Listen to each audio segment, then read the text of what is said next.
Malo mole vai tau tamata tau pulo kalanga e afa pulo koi patulo watu ana sei po bihola tau ngawe ke himi koni mo siasi mutamai he wani le pulau de himi tau himi ka de lotu ke tu lotu kita buka buat umia belar uwa watol hindi kita hiwa leo to afita i o falahi ke go ke manatui e tu ka maki afita i alo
Mari kau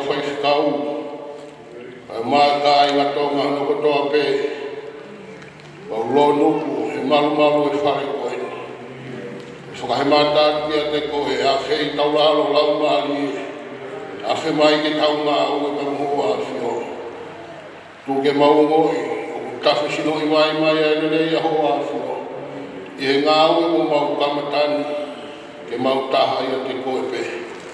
O ne punake, ko mau whanongoa he hoa ko mau kia. Ai mate ko mau wini whia tuku kia he aho ka moe po. Pena hoko mai ho alo ko peta ha o i kuna. Pe hui atu ko whe kwa ho malo hi. Ko i kuna e ho a whio. Pe ko pehe e mau hangati e a whiona.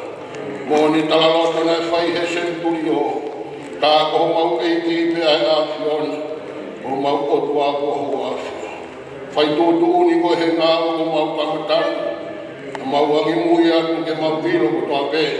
E tua malohi ko whaina lawa ho a whio. A whei tauraro lau maari. Tu ke mau sio mata. Whai mea o la ho a whio.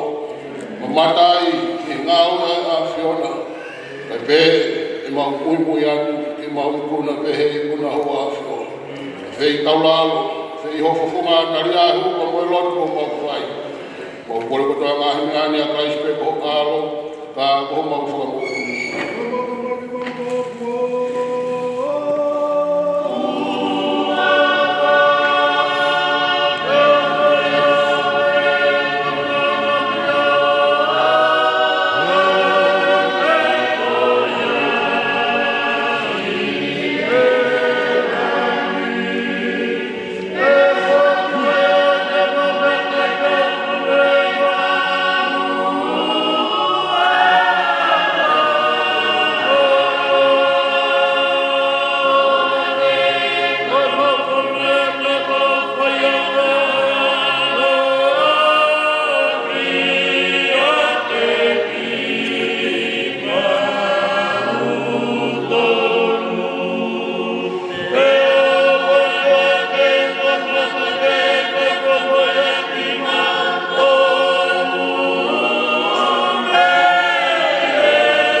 Pogi pas mai ki he lawa tau ngau e pogi ta pamita ke lawa kamata e tau ngau e kamita dai ko ni kau ko ya ho ko tau le tai tari pai e to ta ko e ne pai no ko du e tau ngau ko e pogi ni tai no ba ya ku mo hala pogi pas ba ya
Ko taku tupuna.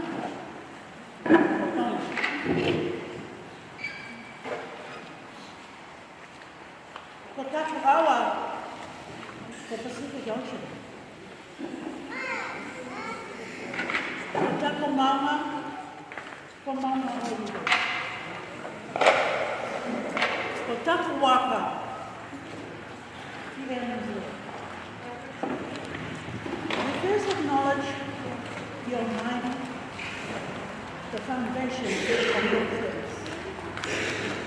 Greetings to the Queen, the land, and the people. Prestige, majesty, reverence. Rest upon Queen Mawai Itepo.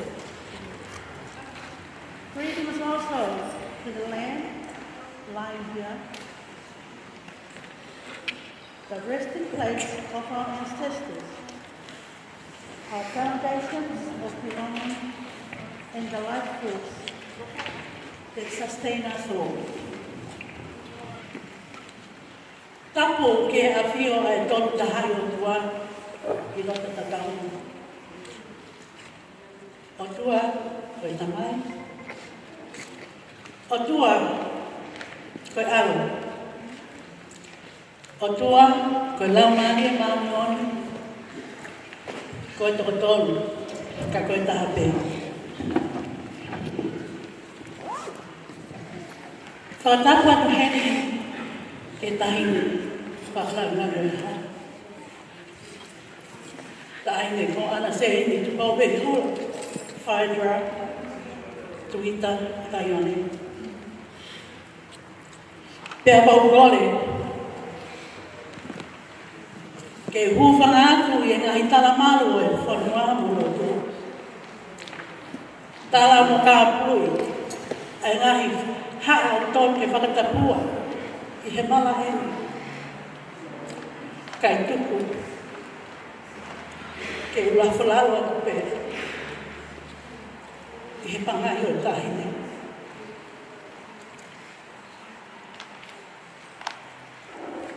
O ko wautuhu, ke whawhawhangai ai puate, ai Waikato, Tongan Community Charity Trust. Ai roto mawhana ko roto Hawaii. Ke he whetua na tahina. A hoa lau mahi lei, ka ke mea mai. Ke tau kau whakataha i e ahu maunga. Koe aho, koe tue, koe aho, koe mawawa.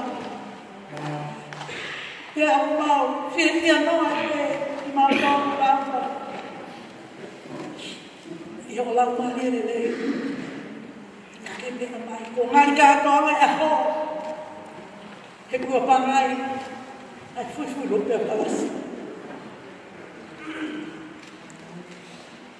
O atu whake ai whakamaro heni, ki kau whaiwhekau, kau mai kau hawhakai o atonga. Kolo whakaanga, kau mai, ngahi kawha moe noo moi whanua pia moe no tū. Mālo e tari atu, mālo e tari, ai whakatau ki ku whai. Pea whake ai tātane lei heni, ai kau whakaau, ai kau whakamau e ahoni. Hoku taki ai a whakine ko sanata tānga. Kau whanua. Whakoni ki ai a Samiwela Tawaika. Pehe whoki ki a Pirika Pusiaki, Pirika Whakaroa. Ko tāri, ai kore te hino. Tai whai pe whakaau. Masifa o manima. Kato hono mea mai a honi. Ma whakaro. Pea pea whoki ki a kāre te whiha. O mene heni ke kau ke kau whakaro.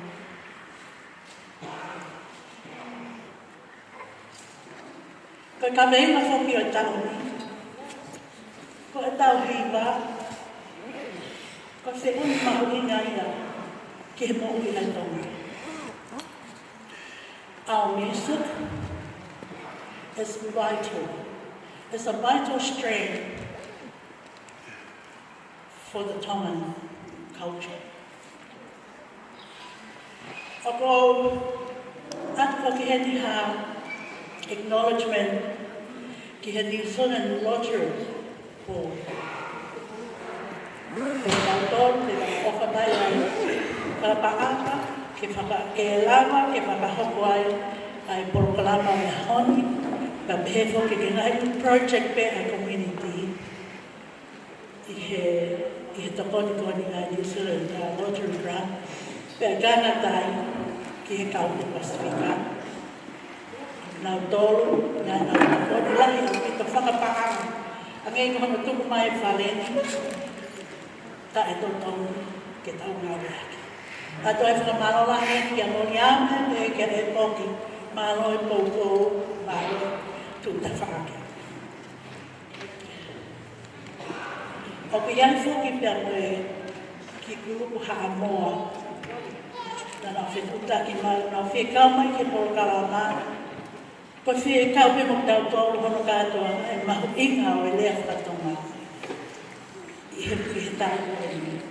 Aia koe kurupu koni o hui koe malu i whale Pasifika Samoa. Talofa lava i lo susunga i le whai pule. Whawhitai tele lava e lava mai asu nei.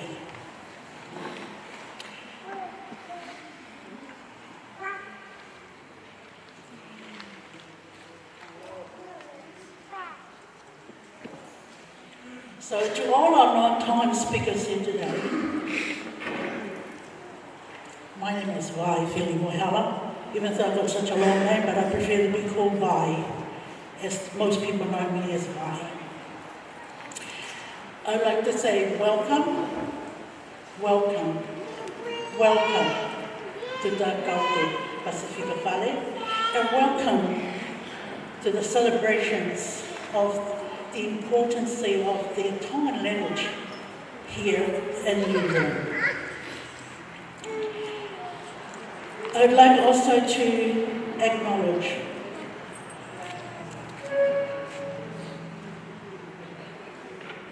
Anasagini Tupove Hola, which is our guest of honor for today, for your humbleness to be with us today. It's an honor and it's a privilege to have you in our presence. I would like also to acknowledge the New Zealand Lottery for their supports, for the grants which makes today happen, as well as other projects which the Waikato Tongan Community Charity Trust are managing. Not to forget the Kaute Pasifika as well, hand in hand through the past years in supporting the Waikato community. I must also acknowledge the presence of Milika Kusiaki. We're so humbled that you're here. Thank you, Lupe, for handing over your duty today for your big sister. I'm very grateful. I always wanted to invite you here for our function, but unfortunately, like as we all know, money talks. So we'll try our best and don't be too hard on our performance. The idea of today, of course there's competition, but it's to mingle, it's to enjoy each other's company. So welcome to everyone. And thank you very much for giving me this moment. Make things short before I hand over the mic to my co-host, which is Vaya Finau, the MC. This is just a regular house rule. Every time we have to use this facility, we must advise you. I know most of you know that, but it's our duty. We have to inform you. For any reason, the fire alarm goes off, As you can see, there's green sign with exit around the doors. Please make a way out to the nearest exit there you're sitting at and make a way out in a calmly manners, please. Leave your personal belongings behind. Don't worry, we have securities here that will look after it. And if anything missing, blame the MC. And also the ladies and the men, restroom is outside, there's the whare out there. But the assembly point, please make a way out to the main car park up there. There's our assembly point. Also for those that do smoke or vape, this is a smoke-free area. So if you feel the urge to exercise your lungs, please make a way out the gate by the roadside there, exercise your lungs out there. There's no smoking here. And also we do have the young boys and girls in the green vests. They are the people that is responsible for telling you where not to go and what not to do. They are the security which the Tongan community has paid them to look after us today. Lastly, in Tongan, ka whaiwhare ko hoko ha tatangi alam, ko ha whatutamaki, mo wakai pe wai ngā saini, matapā, lan mata ko exit sainia, ko whepe matapā o ke oki ai whakamore, mo ngā awelelei pe mamare ki tua, ko whetu ke ka patataha ki ai, ko ka pākarahi ko reina. Ka taki tuku pe homeha ho kato, I heni, ko whaisino whe mau, ke ata ki tua, ke ataimi te ria nai hawhatamaki e hongo. Whie maari e te mawala tau pēsi, tuku ke peka pateusia o whono haki uareta, patok eke ka maea. Ka koe whakakanga tai, koe whale aonga, mo mea pe, o kutui he tawhake koe, ki he kakai tangata, ka peke kakai whiwhine. I kai ke ngana pe ai whamanatu atu, whakamore, lahi launga mai me he kaute, e tau mai porokalama, o se whakahonga te pe o kai ke ngofua ke whai ha mama ta baka, pe ha vei, I ha e ria pe hona kere. Ka kuke whe mahu, whamore, ke mama ha o ta baka, ko tua, ku he matapā, tua a he me hawa, whakaanga ia I mama tapaka o kai ke kufua ia I heni. Ko ia pera pakwahe a mea e tau mea te au, whamore. Ko whau pe ke whawhiloa ki atu. Ai poate ko ia e Waikato Community Charity Trust. O ki heni ai sea is her new elected chairperson this year. Melini tau whalele. Melini, please stand up. Ko Melini ko sea ia e poate. Oki pas mana ki ana sea I tau. Oki heni pea mo siuta laura pea alu o ia e tokoni sea katak siuta. Ko toki tā ia, But we also ko siuta ko ia a project pea mo procedure operational manager ai poate. Oki heni foki na whatonga I a tofa waha o me oki heni tofa waha o me mori kataki alo o tofa waha ko skentaria ai poate pea ko kaike o Samuela tawai ka pefekau ko ia ai tahiba tokoni tahibaanga ai poate Marcelo, Colono, Marcelo, que se finge de buke mana mai poate. Aku on taha po de folau, ke tonga ko le sie malamala, ko ne tonga ko ia ko tonga ke kina ta faki ke ka mai mai. Wow, ko vai ale na pe moao. koe ongo whiri who atu new elected ke komiti he moa te he taoni. A ea ko ki maua o ka tomarai a tala whakawhonua pea moe tau tupu portfolios. Pa moe ringa ti tupu mai ka ki maua ke whai e whakakau e whakutu e porokarama e honi ka aha matono no matonua kore whakamore atu. O ku fulahe su o ku matui e honi.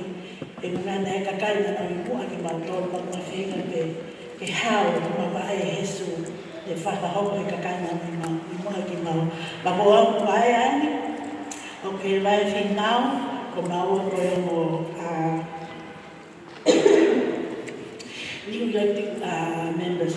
Ko ia whamalo la he atu, whamara he roloa e lea, ka ngai ha kurupu hena ko ka pauka ke mamaha ko ka lamai stai pe ma ko ma maia. Ka pauka me to ka ke ata te ui pe to ui he ka kuroa tahina. Pe ko hata pe ma ia ma tol ka wa me fe ka ma pa ke ngi tua ko e ka security ena ki kai te whamanatu atu. Ka paune te kia ke hau ki he te luire whamore o lesisita hingoa ko kore atu.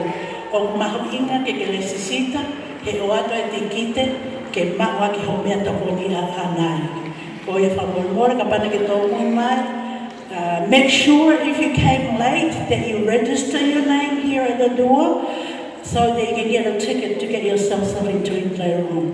So thank you. I'll pass the mic over to Aya. E malo a pito tu a wha. Mogi pas mai ke tai ko. Ke a ya ko lawa pa tuia ke tanga. Ngai loro pe ka tau ho atu.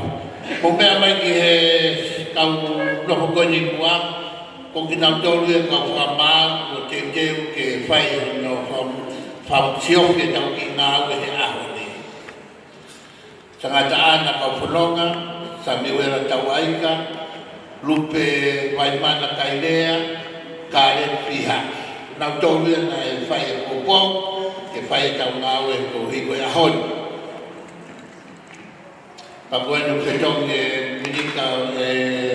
minika pusia ki lupe tau fia o ki pas mai ke na mai ai to ta ko ni ka pe kai na tai ko tau tahi de ho ki tau fa peta loto le le hon ke me mai ta ko ka mata ni ta ngawa kai ko wi he ni ta he ni ta ko tu ia to pa kai na ta ko ta fo wa ma wi na la ke ta fo ma wi na ke pa la na ni ke ta na fa to ia wi ko ia ko na hi por kala ma ko na ko ta te bi ai ta os pa ko por kala ma ai te uruangi hei nara tonga, suntira i kariti, a menta pānere whinau, tahu atu kamenga sirnea.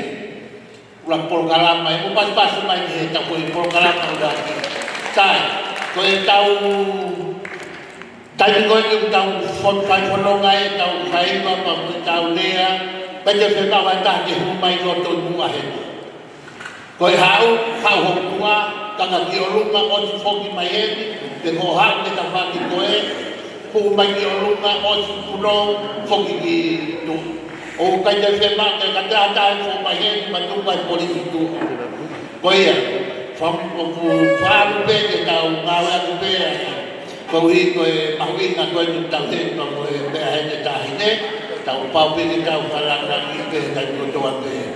Ko ia, koe o tolu e mau e porokalama.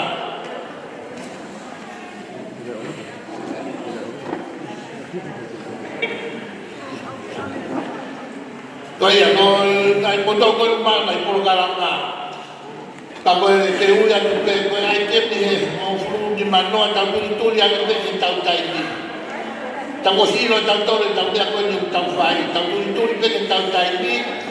Ado ai te ni hono wa ko tau runga fa to lahi tau tata e tau ano mo si lo ga to pe na mo si sinta ki ai pe ko e ku ya e ga por kala pa te tau to fa ho pa pa mo tu o ste te me tau por kala pa wa ki tau ki ta me fu foro ai tau ki fa lo mo tai tau ki fa Tapi whanau mo lewa, o tau te te, o tau whanau.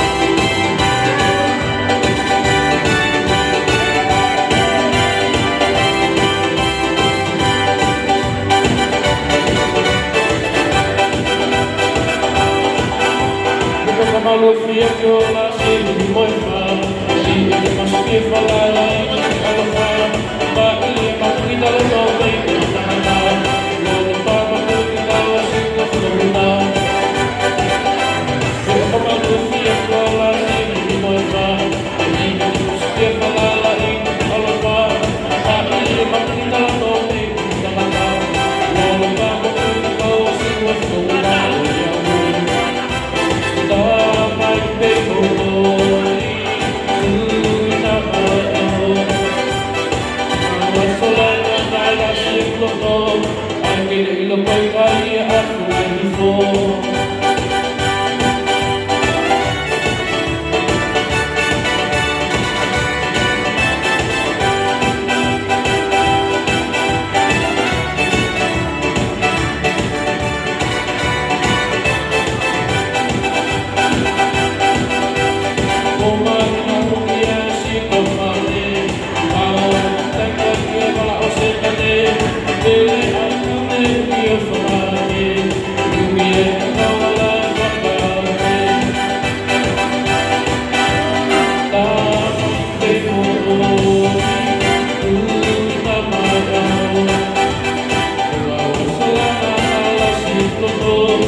Kapau ko mo mau, kamore-more whakahe ko mo mai, pia ko haipe ko os mau, lama mai ko e neo, hiki whakao hoka te himoa, ka ke lama mai ko ia, o ke tau kamata he ko pahe beta tani malong.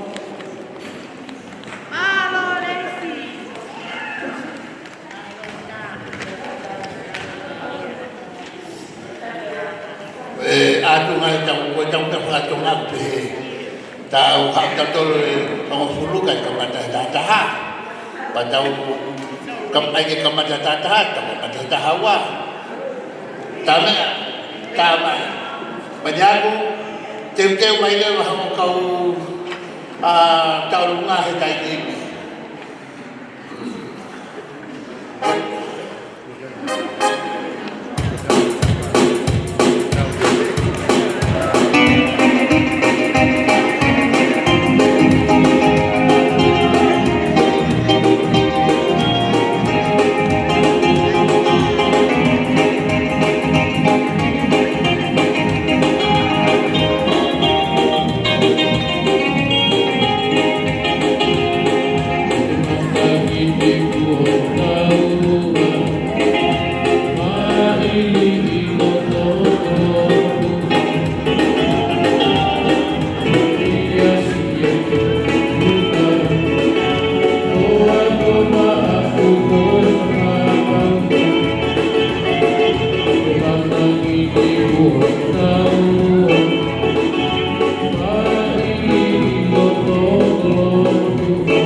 Bogi pas-pas mai.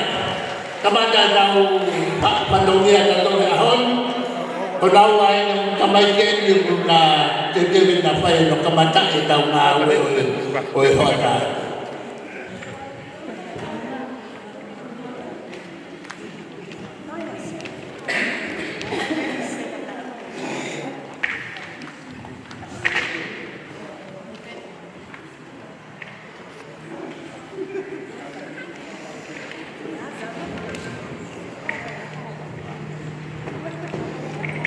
Koy, tamamada kita ulunga. Upas-pas mai, maafin ang pasi.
Bogi pas-pas man.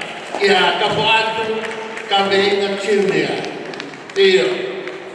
Ko'y Koko Amenda Final. Upas-pas man. Ko'y kahit ako Amenda Final. Iyo.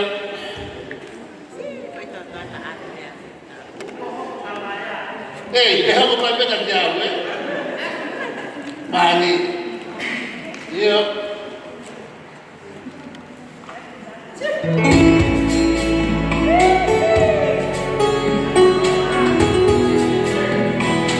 Mali.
hoko pe tau mai pro kalama a ho koia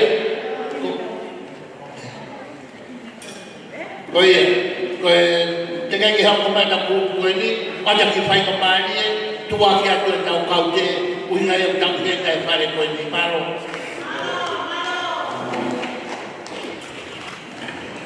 malo lele fefe hake. Sorry, that's all I know. But wonderful. So we are here. I know we're loving the music, enjoying the hiva or the dance, but we're also here to do some work. So if you need health checks, please come through to our side. I have Susanna. Susanna, can you stand up? It's good to always put a name to the face. Susanna, Ariana, there's our nurses, and then we've got Melanie. You always see her if you come to the clinic, and our Cam is doing Hep C. So please come through. My name is Fatamali, or you can call me Li'i. We've got Hep C in here, and also other health checks that you can that our nurses can do for you if you need it. Especially if you're high blood pressure or you need to check your sugar level, come through to us. We also need to promote all our other services. If you're not familiar with other services, please come to our table. We also have MMRs, our clinical bus outside. We're making use of that. So MMR comes with a $50 voucher pack and save. So I know that these measles, that are still going around New Zealand. So please protect ourselves and bring your whānau for MMR. You get a $50 voucher, and also we've got flu vaccine as well today. For those who are smoking cigarettes, please come through and see me and see us. We've got a beautiful program. We've got $200 incentives for those that sign up and enroll, and we also have all the tools that helps you give up smoking. We can help you in that journey. Malo whaftaila. Okay, bye mai tau hene a honi whakofakare, whakofakare nau ngāui, tau whiwhia pe he o mai whainga māni e. Koe mosio ki he tawaki koe, ko te kura, ka hene ko loro. Tuki o lunga ki mea ke loro, ki tua ki o lunga, ko pasi ki ai. Koe programa a loro tau koe te te pire, koe te pistisia, koe te ngāui aina, mawa e te mōi, ai pe mo ki takai mai ki ai. Kaya mo itong tahay ng taon mo ay may mui. Kaya mga pag-ibe mo takay masiro na pamukata. Gusto ba kaya pwede ka? Kaya Paulo Mualo, mana ang ditimay ko pero loya na kaya. Kaya kaya mga tayo na beka. Ako tuwaki, ako ngayon tuwaki. Tawag yan kaya na lolo. Koya, tawag. Bupas-pas na ako fefilay. Kaya ako fefilay, ang laki pa rin ako.เราคือไฟมาให้เรา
Solo te la mano, que si yo no te quiero comer,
Kawa maro ke ki para wanga ko me se fila. Pas mai ke kuna ke no na me ake. Ona me. Oia, ene ko carecita aí. Vamos a fana. Kanyati. Oia, o motor ko de tu ko ya oni. Na teteu será que de poate ai fala que be au que na grupo ko to pe tau ta ko to pe porque to ai que pe ne o fai ma au que pe ona to pe uruaki mo ua ikai na ma o teu pe ta uni hala ta ru hala ta ma hala ta fai ma o teu que sila sai me au fa das teu ma mo tan fa ka no ko tu ka au que ale o mai ta dai se a ko ni ko poate ka fai na ko hai pe o ki he a ho ni ka to a tan fa ke se ni ti mo mea e fa ko to ki loto he ta pa na que a ti da to ko na ka ko ko kala ba mo pas ki ai ka fio ki ai ka to inas ko to pa kai ka tai baro ko ka to fon baro ka do wa ke tu mai am tau ai no fenga ko a ko ate que fenga que ala que kakai ko to apete na fai ki fai ko la ma wa me ta que wana fai venga bis au tata i tau ko wi pa na fo ko no to la ma o pas que tau ma ko tau fai será que ko ate a fenga que la kakato pe ma patomia que tem no topo já vai por botar no aí ao que vai com o cão next oia malo venha porque mais com o tudo que estão ao aqui eu não tô não que o tudo que vai ter que não cada um vai dar oia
Ubas-bas mai ke tautuk tangadai, nadewan. Owa.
Rob.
Fatap que eu dou mais minha filha da Lotolotona. Fatap que seja o community toga, merin da falere, ka uma toga community, demo community kotoa. Ka ta ka nangani, te fai hakile no fe ka aki, o ka venga o weekend mahuinga koe. Ladies and gentlemen, for those of you that do not speak Tongan and for our youth, my speech today will be about Tongan music and its resonance in our lives as it pertains to the theme of this week. Koe tauhiwa, koe te umu mahuinga e, ki mo ui ai toka. Our music is a vital strand of our Tongan culture. The mo kata ki o tupe whanu whanu mai, ke te whaparanga whai ka ko te whaniwa te mo ita. Tā koe, aia te roto a pere whakikake. Music has been the heartbeat of Tongan lives for hundreds of years. The best example I can offer you is none other than Queen Taloka Tupo III, Tonga's greatest composer and poet, composing songs like Gardenia and Leoa that have stood the test of time and still touch the hearts of us all today. Secondly, Tupofa, the son of Queen Salote, was also a composer in his own right, composing the hymn Toi Taratara Noa, a heartfelt testament to His late Majesty's faith and reverence for our Heavenly Father's good mercy. Finally, coming to myself, Tongan music has been around me my entire life. From growing up in the church listening to hymns as many of us have, to listening in on Galapagos Hiva that used to take place at the palace. Tongan music has been my tether to my culture while living overseas, as many of your children now do.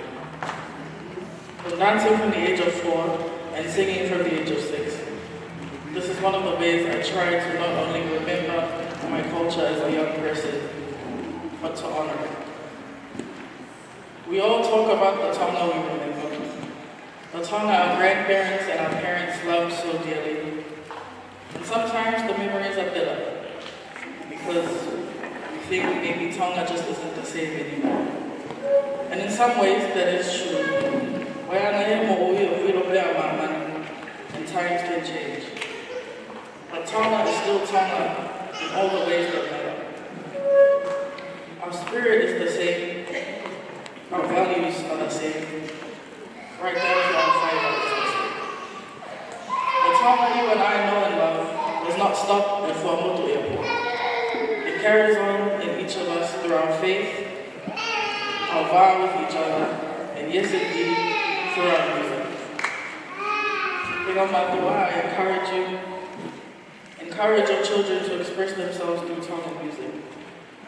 This may be one of the ways that they can preserve their culture and their language. Not only is this vital, but it is how the Tonga that you and I love survives and thrives.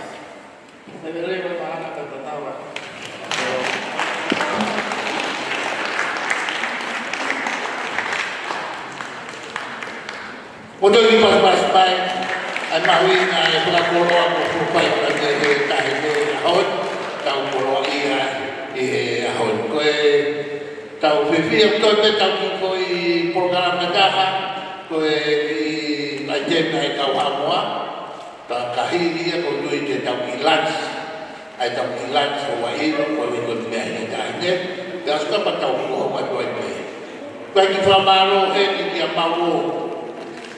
Ko mawo ko punya matapu ni mai ki taine ta fa pe taine ko tapu ni mai ta fa to dia ba wi ngara ya uki ko ave ko fa fa to dia ko fa wa ko tu pe ko pe dia ra pe ai to ka mai ki na ta ma we to pe ke fa no ma ki ha ta o matapu ni mai ko ni taine ko ho ai ki ta ki pas mai ki ai ko ki la la ko ka tatamu kita mengajar dia.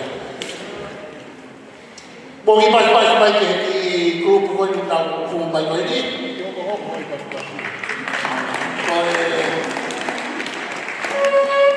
Iya, baru kita pas tiga grup.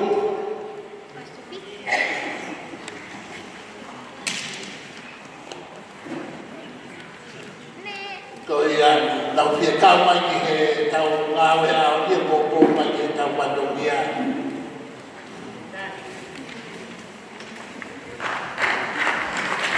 Atas meja.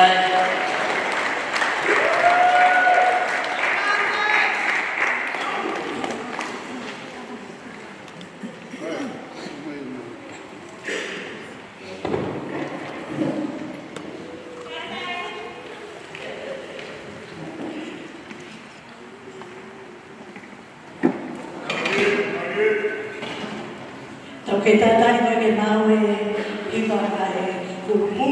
pagamos pe o to e tau kupe taha koe a grupo ia sacione que não homo mai ta hiri ko ia e tau break ia ki o ia te koni ho ata half an hour e tau foki mai o hoko atu whamanata tai pe mo toni o mai tau mui a mole mole le sita na te pāka e maho atu te kite ke maho e te kani maho ki te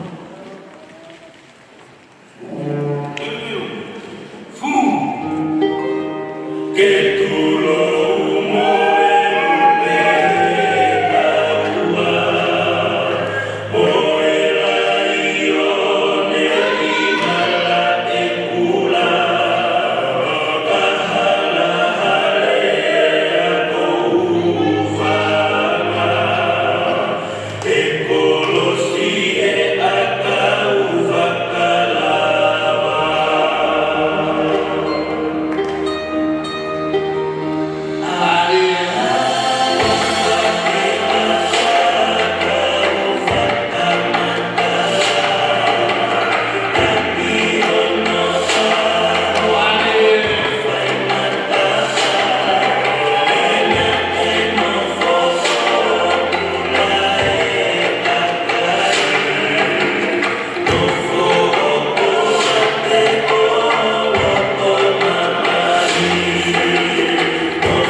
kasih.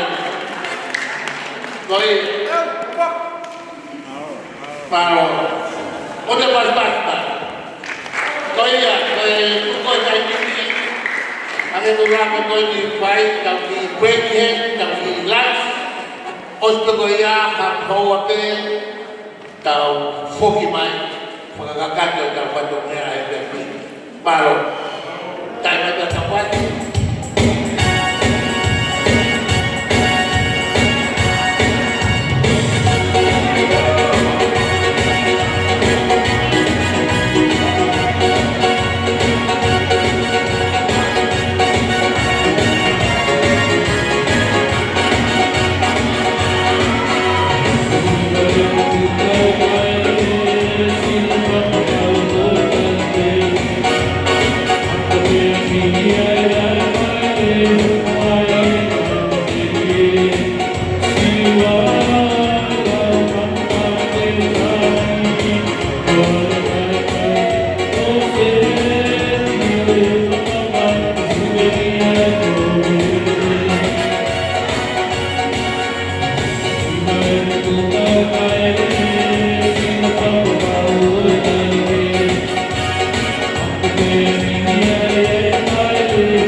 pas mai, kaya baka mo mapito. Koya, tao kay tantan kay mawan ko tao tanlan, humay lewa tao ki fani be, ko katuni be, ako tayo niya ko lolo, tenefay di ko ihima. Ano ko tapos mawi ka mo kaya tao yan to kama ihima iyo. Pagkuya pagkuya ya lolo gimana kapag mo ang pagkuya kapag pagkuya botong tinisilan to. Iyo. Lolo, umalbas pa ka lolo. Ate ni bago ni mag-motor mo na yung kau-fine ka ba? Tumuman.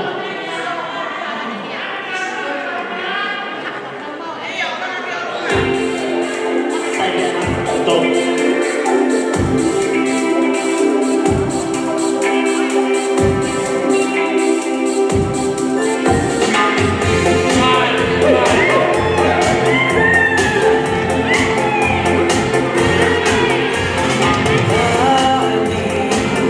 Go feel it,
kuibe o ke tonu bukan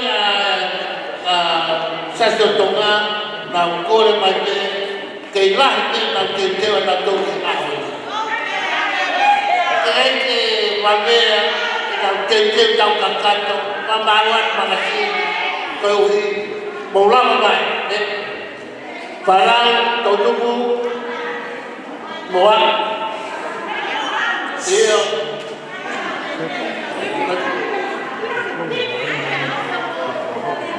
tu ko ni lahi ang ito te yung pai kana kaya ko ni ko te kau tau te dia tau ke kai to fu te tau lan ko ai ki ko pa pe iyo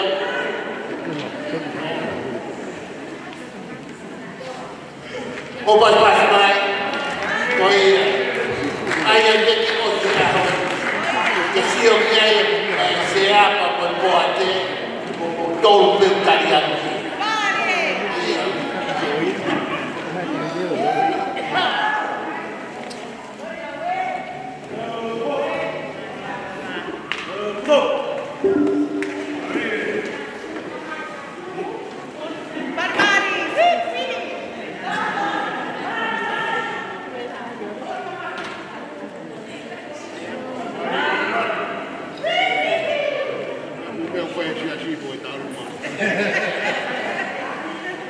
Bali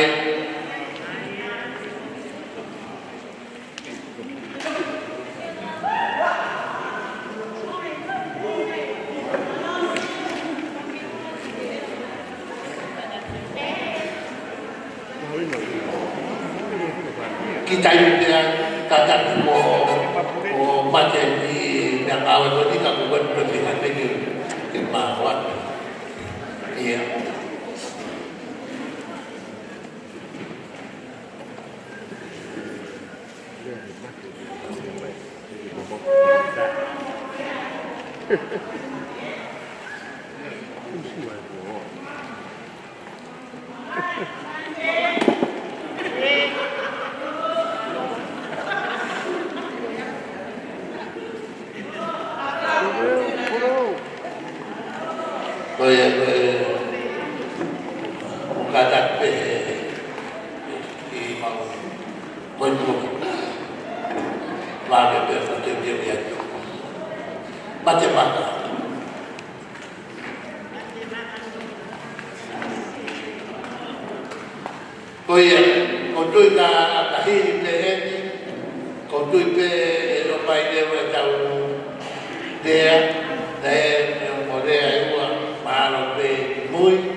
whakakato e tau mai pato mia.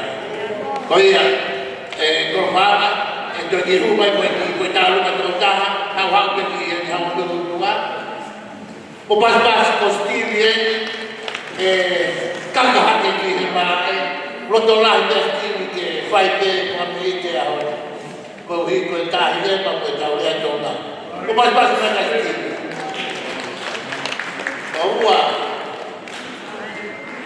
e hako me roka stili la. O whai pa koe koe pijo. Baru ko se uri ko se sine ko wa. Ko bobo dia mana. Kato ko sai ko. Ko i se sine ni tangat. Ko te ko ta. Ko fere no na. E ko se sine fida. Hala ta ne no ko. Hala no fu no ko a. Hala na ne no ta. Ko hono no pala no fu na i wa. Ko ne pumi heta ke na ko fa. E ko te on ko hea.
kore ki unga tu he.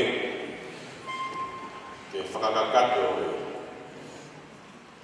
Ha pauloa, ha te kerelaka. O tonga.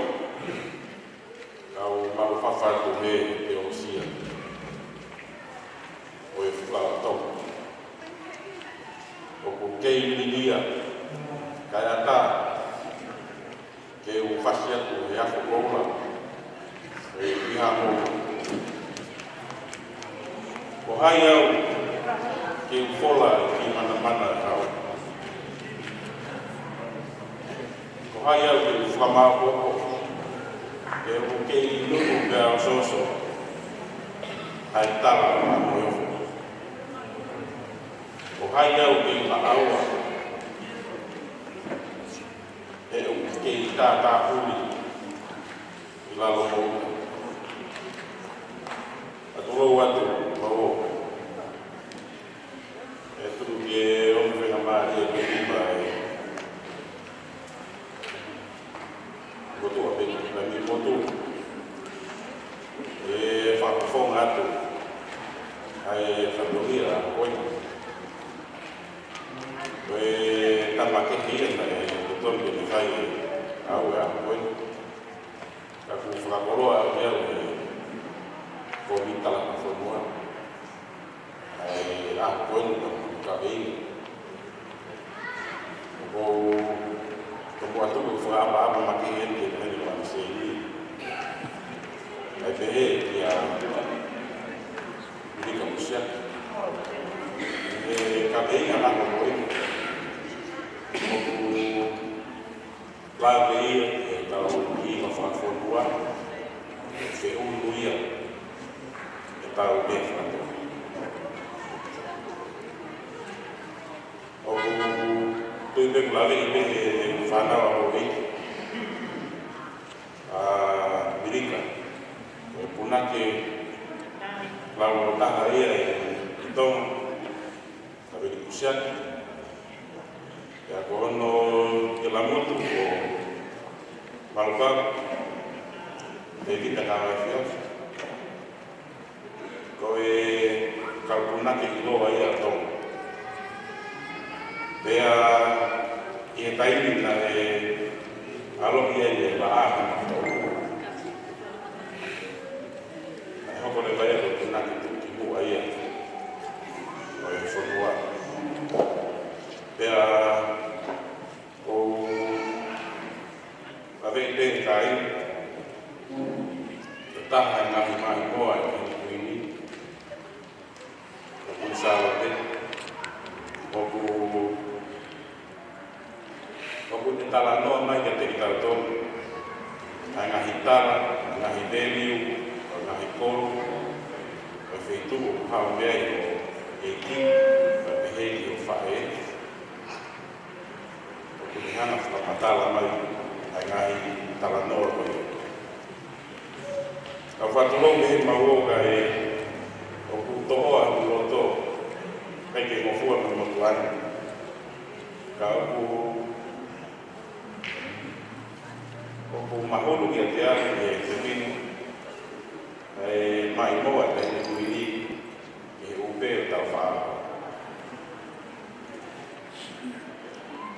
Oe kai ke ngofua na motuana ke kuala ke. Ka ku kui te te tope i tau waka.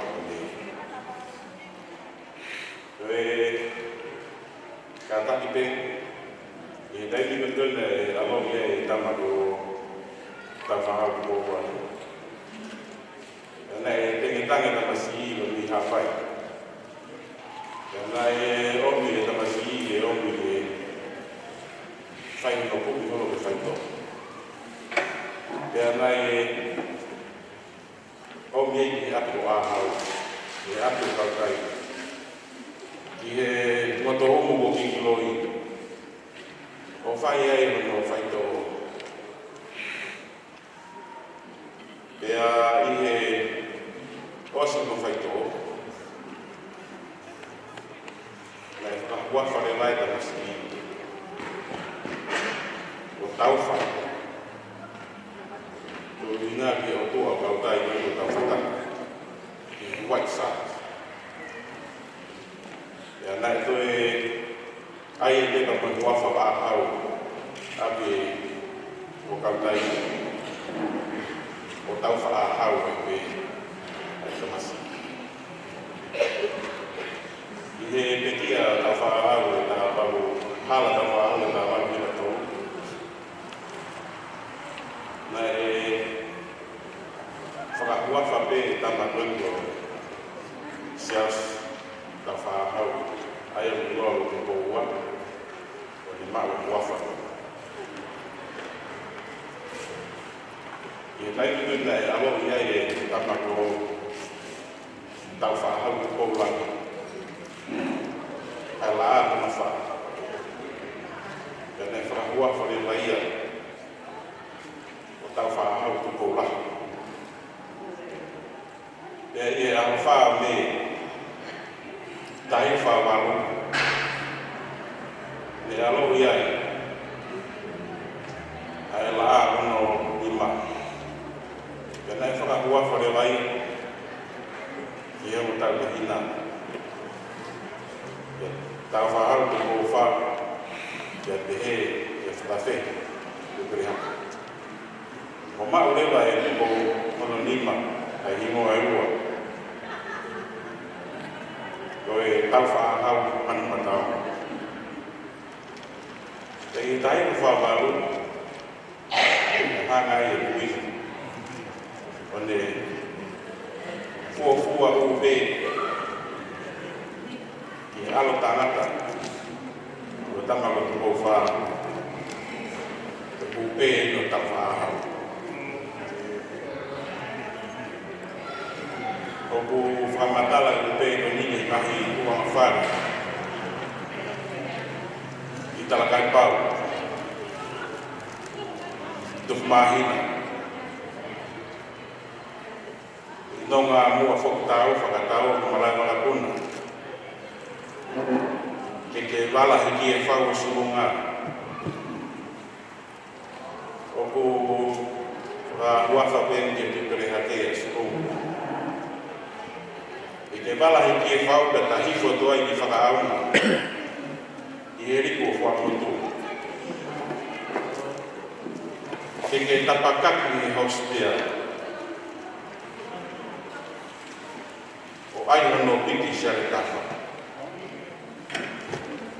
Pea ke hake he one loa i aha no pea koe wha. Tawake toto ke meitia kata o eva o kuhinga te afua e heilala mo e mapa matai kukua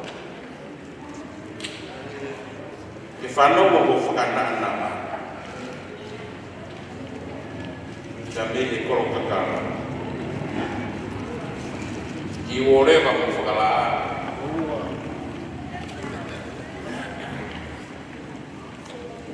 laka koe anga koe me whatongai e takai rea e pakai pangoa o pehe he tahi nei Isa koe tahela kata nofo he o maa loa i si o mohe koe ne toka meha tana peitu kai ko atake kai ko sola malo lo so mohe i he vai o lulu mo vai o lo ya te kai na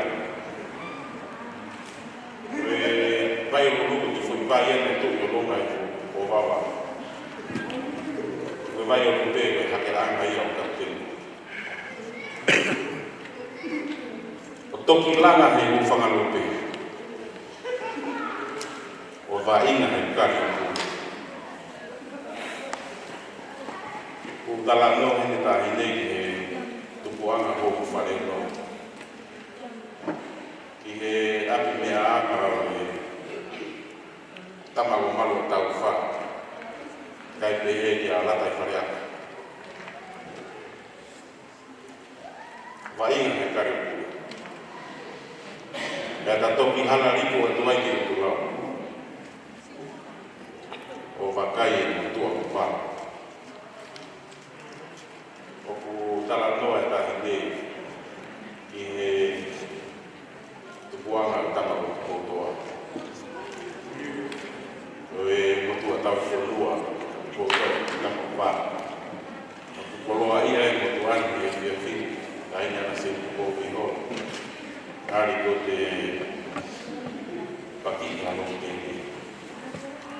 ka ko e koloa ia an e koloa e tona o fufu e tau kiva e tau bea o kunehana o talanoa ki kahi tu mafari feitu e tau tamai ka pēke whae, ka pēke kāina ki kotoa. Ko whalahata pe kotoa hono kotoa, pēke sea. Ka e pēke kāina tonga hono kotoa pē.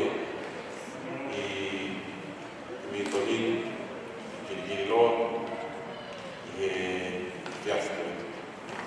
O whalahata pe kotoa hono kotoa, pēke a mawhitua kā. Pēke ko pita la mawhonuan, kono whakakoloa e mutuan, e fiafiko e verema malang e tau.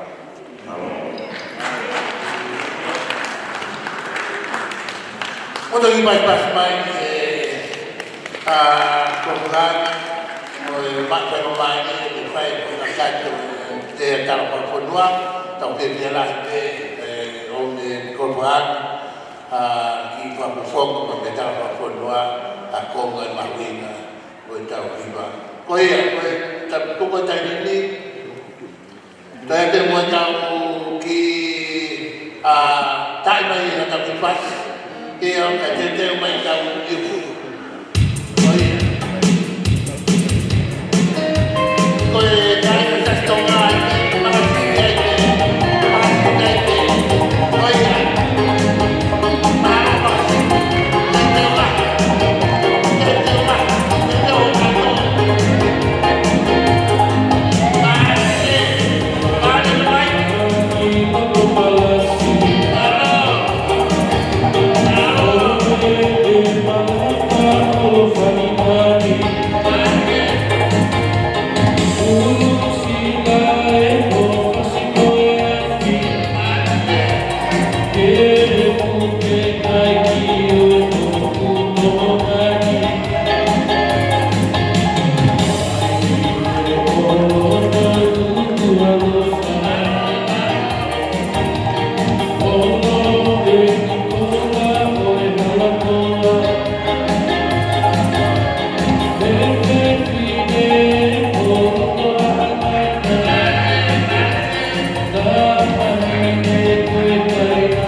lawa mai me o kalani tau fie tau whanongo ke peha kroa ko lawa mai tono punake koe te te hau kroa pe tau ngāwe o whai mahawa e te mai nau ki whakapehi te oe o tāni māloa mi.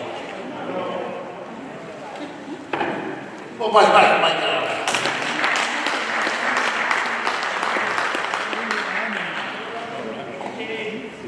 Tau tapu tau la e kini tau hala uta. Whatapu ki haa politiki o haa takalaua. Whatapu atu ki haa sotia tu whakaholo. Ne hopo i he api ko kahua o huelo i pō ono. Whatonga e sila mohono moto. Pea tau kei takai e whonua hao. Tumua ke o kapa atu he vae o matoka. Tu lou atu. Ke hei lala tangi o loto palasi, ka koe utei furiono ia ho tautala o tō ngā. Ta ahine ko ana se ini tupo vei hala. Oua nā taku ko hamua kehe no uua he pamai, ka koe tāpuni awa pe koe mosi pe ko hike tokoni ki he MC, pea mo whakafofonga e mau loto hou ngā ia, pea me hi whiunu ko ula Global Academy o loto o kalani, te whakawhi maonga, whaiane pia mi wai katoni. Mo whakahangat me whakose o ki te ina, a lupe vai mana na a kai lea. Oia nai totoni ke whamau, pia ko lere mai pe koe tari whikau ke te ia, e ko iloi o kusi. O whakamotoki o kalani, more mai e ki wai kato. Tene whakahoko e mai whatonia ka ana se ingi e tau whou, ke kamata a e ke te mi i wai katoni, ke ako e whanau e whakaloto mua, ka mga he tanga tu whakaholo ana se ingi, ko kaunanga e ke whaia e hou pui, ko lupe kai lea. O whiawhia pe ke u tala noa, ka ku whamalo ke kolo whakaanga whiawhia, e wakai atu ke te koe. O kiai whuki ai lea koe ni, fo i lea koe koe oia oe. I he tala koe ai e tu whakaholo, ko ki tau tōku koe commoners, pe koe kainanga e whonua, taimi koe o ku tau mate ai, ko hinga e whoilea koe kainanga. Mo manat ke kainanga koe mea kai ai whangamon manu, whangawhakapu, koe kainanga o ku whawhanga aki ho tau sino, ai kere pe koe whonua. E ne kai kia halau maari e ia, aki tau tolu mea vare. Nai pe he koe hau e kipe, pea mua haatui, nei ai ho nau lau maari e. Pe he nau pekia, mo e hala ai tui, nei anu lewa ho nau lau maari e ki pulotu. Pea koe pulotu o koe pulotu e ua. Koe pulotu haka haka. Ko tui mahara whaiwhikau me tatau e mo he vani o e ahoni. Pea koe lewa e pulotu e taha, koe pulotu aka aka. Ka pau te kisio ka ki tamasi vare o fute pe tau manoma, koe aka ia. Ai koe mai unsettled spirits, ai koe mahala koe nau tore nei pau i mamani, o anu nau lau maari ki pulotu ki underworld, haka moi aka. Ka tokua, ne whoki mai me iai ai lau maari o e whaiva. O wai e whoki lea koe proto Polynesian koe lea motua, o kuuia koe whaiwa. F-A-I-W-A. Ko hataha o bea hono strength, me ko hono mālo hinga i a whahinga me. Le i kai koe hata pe koe tauorunga, ko whahinga tareni ti pe o ke mālo. Ai na tōk whau me ai whulea koe whaiva. E kei ko whamatala kono ko whaina, e whoki mai e hiva ia me iai.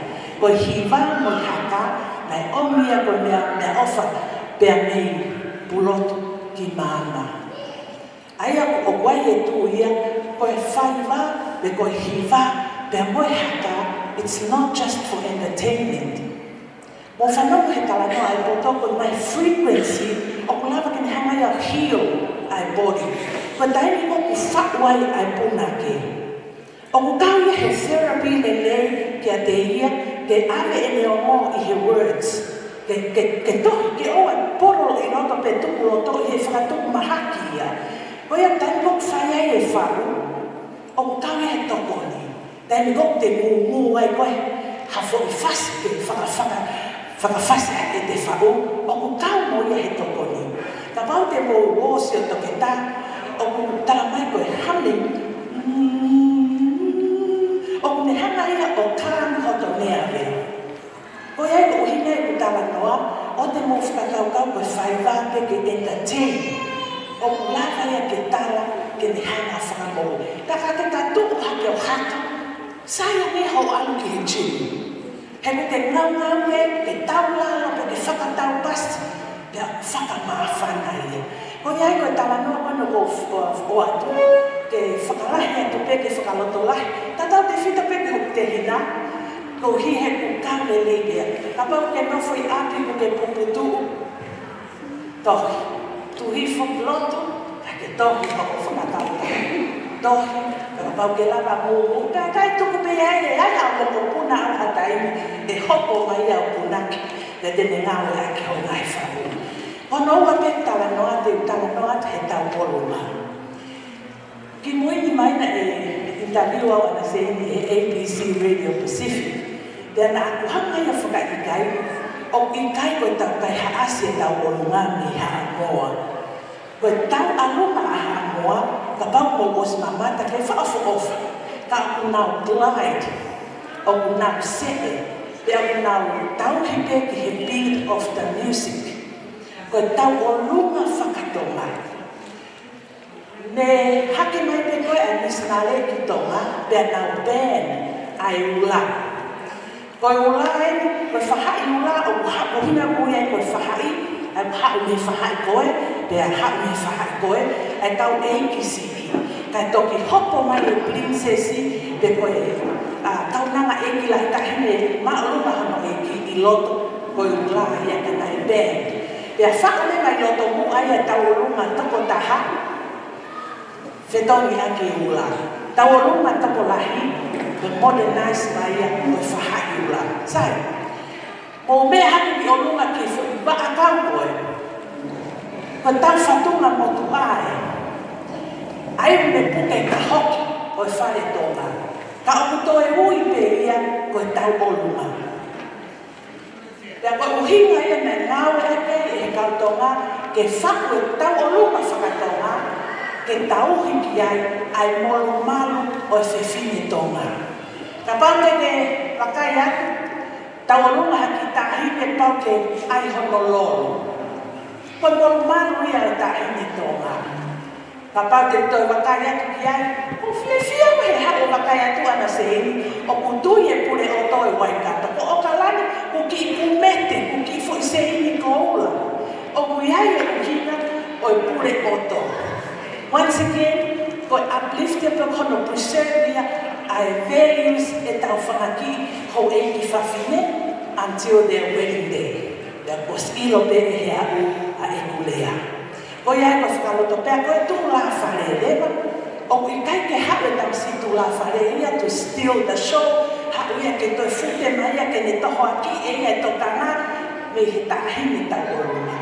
Ta iai hatu la whare, ko ene iai, ke hake aki, ai ne ia o e tau oruma. Mo e lani o e whewhini tonga.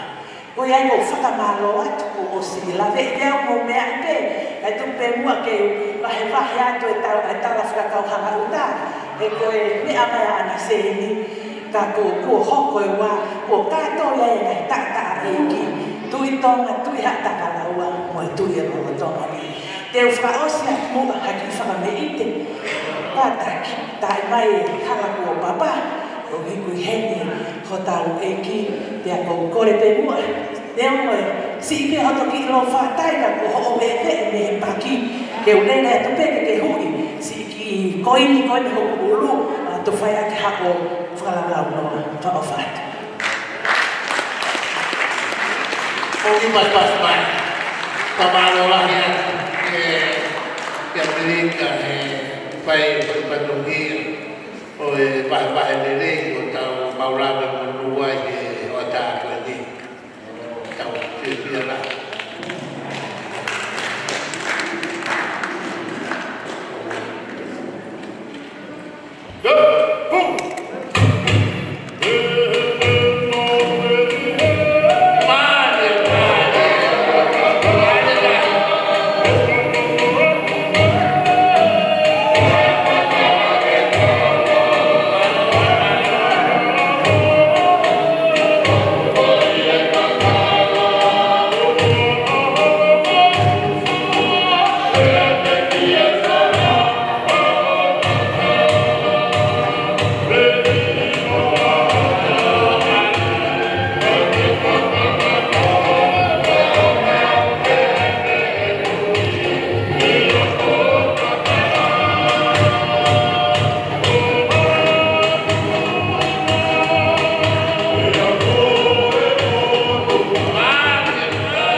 wala ka pito ko la haka fai pa kau lawa mati orani kau piala malo pito si fai mai kolonga mai fai kolonga nei ko tau la mai kai pa kai ko mami bera kai ko ada se o ki pas mai kia ko ia ko mai he ahon ko tula de pa ko por garapa tau mana kiai ka ko tula de tu ka ko de fai no talitali tau hoa ino to muy mai pa ko ko mo le tuai ki hoa iki tau fai la pete ko ka to tau fato ya ki tau mo na tau ko ia ko le ai tau viva kakara o to ko ni na ke pa ki ai tau viva kakara ahon tau fai na ke ka kato pe ai tau fato ya ahon ko wi ko to muy mai tau hoa ino ko ia ko to ko na viva kakara te ke fa ho ka ni tai mai tau ki che na tau te mai Paro grupo de uva para beton, a tauxio que hai paro.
Tua me, whāroa e tahini, whalanglani a koe. Te koe te maumamata te ai, kai amoni o tu tawa, te lawa mātou whaala, o toki o ate pipitu, au koe hiwa a te maumamata whaosia, a hiwa a hoa, te kakala, ala.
pas mai e tau ni ma ni pa ke pia te e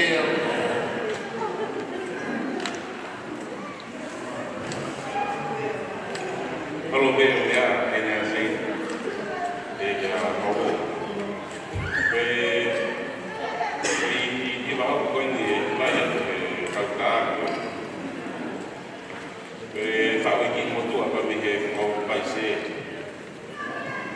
tamago debita pula sama. Dan ni fakwai, ni bagian tamago beriam pula. Tatarik upau begi ni tar nai polo itu ah ya polo ayah ini malu apa begi kami menganima ya untuk italah lima tahun ini itu waktu itu di Magnoa tadi ini gue lokasi di mana? Aku takut boleh tadi fakta. Aku kalau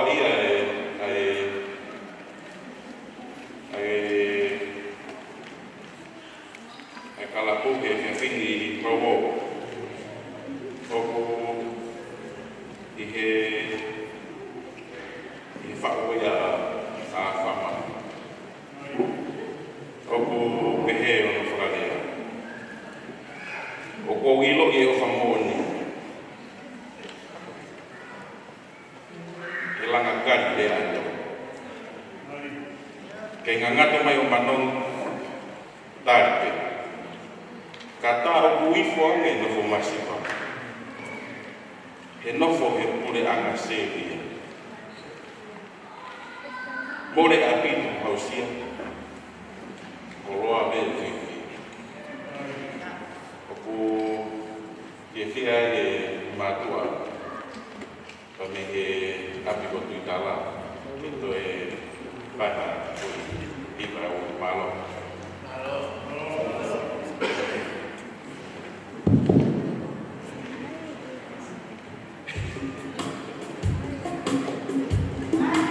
Mari pas mai ke tau ka doan ki ko ka bantu ai ke wai ka do mama ini wa pai mo wa tau na wa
kata ke solo ke orua.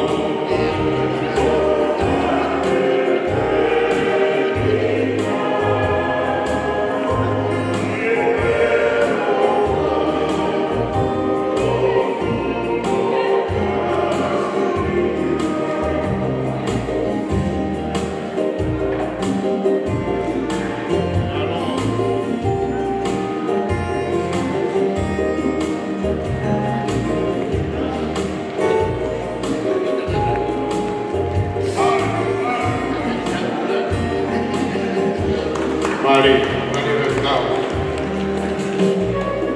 Oi, ori de opa.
kongi pas mai na la pai itu ngapatu ko ni mate grupo ni tau pe biara de ko te kau na kau popo ke pai la maki ke pai tau hiwa kakala owa tu owa ko pas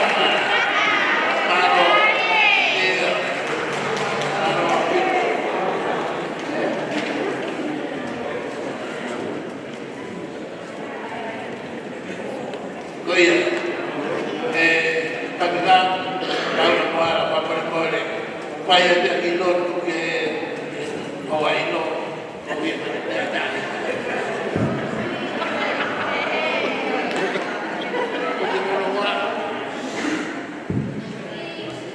Baik pun nak kita berbodoh respectan pada tahun berkai. Kadang ada yang kita katakan berkai tariki spesial.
He koe taumata I koloana e tome e whalela.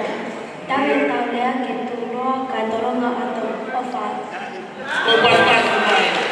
Ke ho ko mati ko ki ko hote. Ki pare he. Koia. Taro ati. Tau lea ho ko. Ia. Ko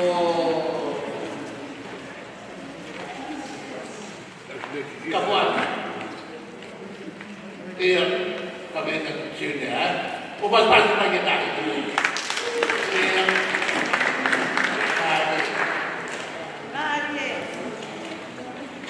Ko inoa ko lavania a mena moro ko ngai.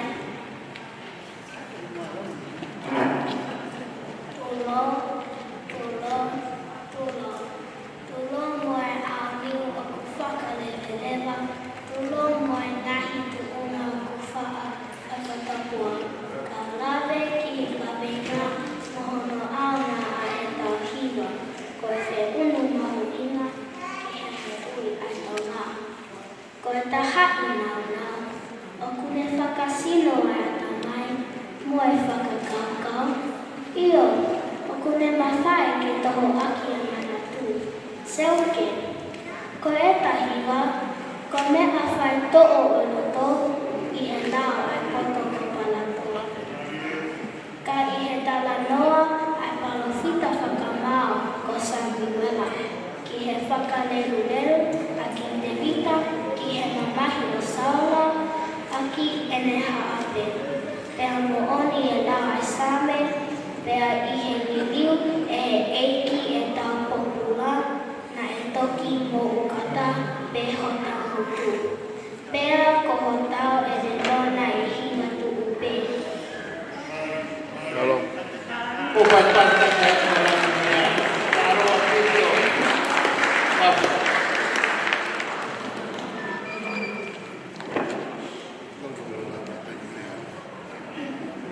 Iya. Ko tau la pau ko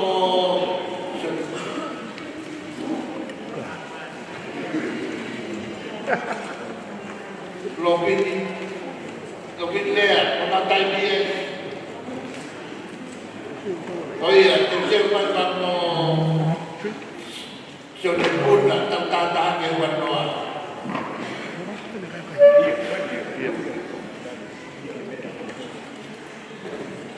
Puki pas-pas pake kapai itu. Oa.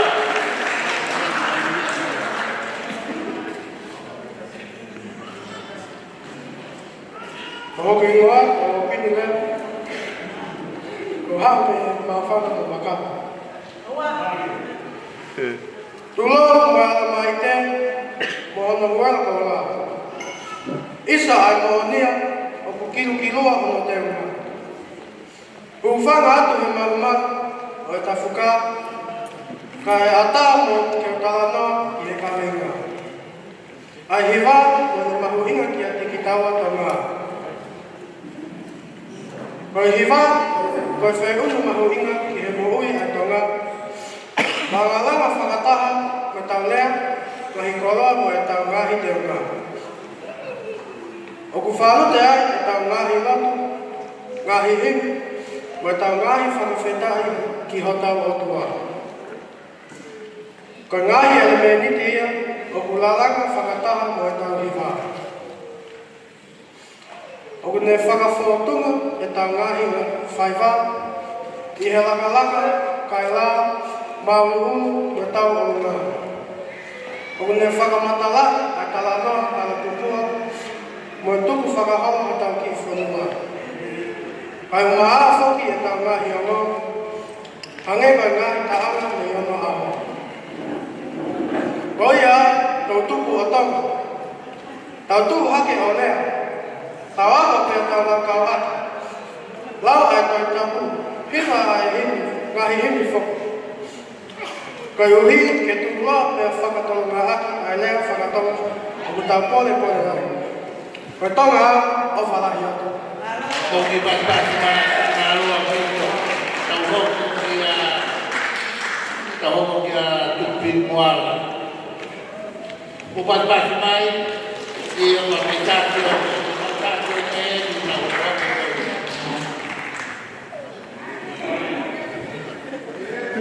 Lore ke kepala yang lain sapa kata mau tahu.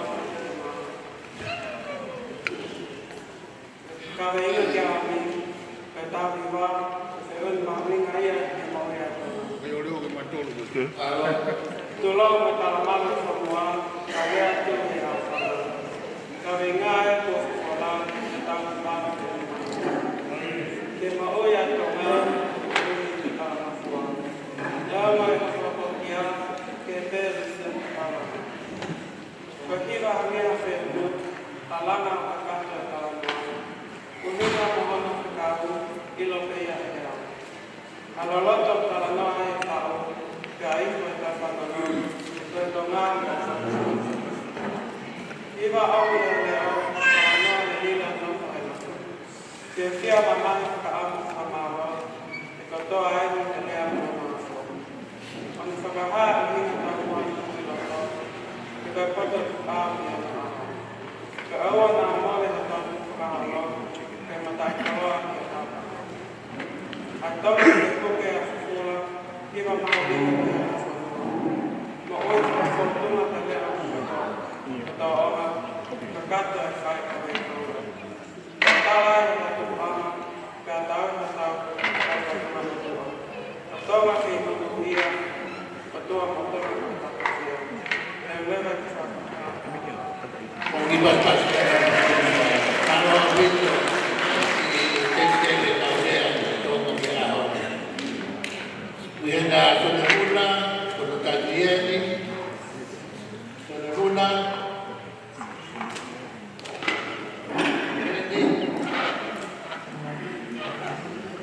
oh iya, kau lihat tahu nggak mau apa rumah? Tapi di tanah di bawah, kalau ini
O ngau e ake taponga ai hiva.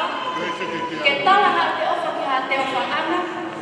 Pe ko hawhainga taa ne hoko ki ha taha. Pe ke ilo he taha kotoa. Ahono uinga. Pe moe tahua e te hiva. O malanga e he hiva. Ke te taki koe ki he lolotonga ai o tua. O malanga e he hiva. Ke ne o atu hapaana. Pe o malanga e he hiva. Kene koneki koe mo ta olangana kalafonua. Pe ko hiva. E toka mai ha kisiana ke kita. Ai. Te ai te ko hiva koe.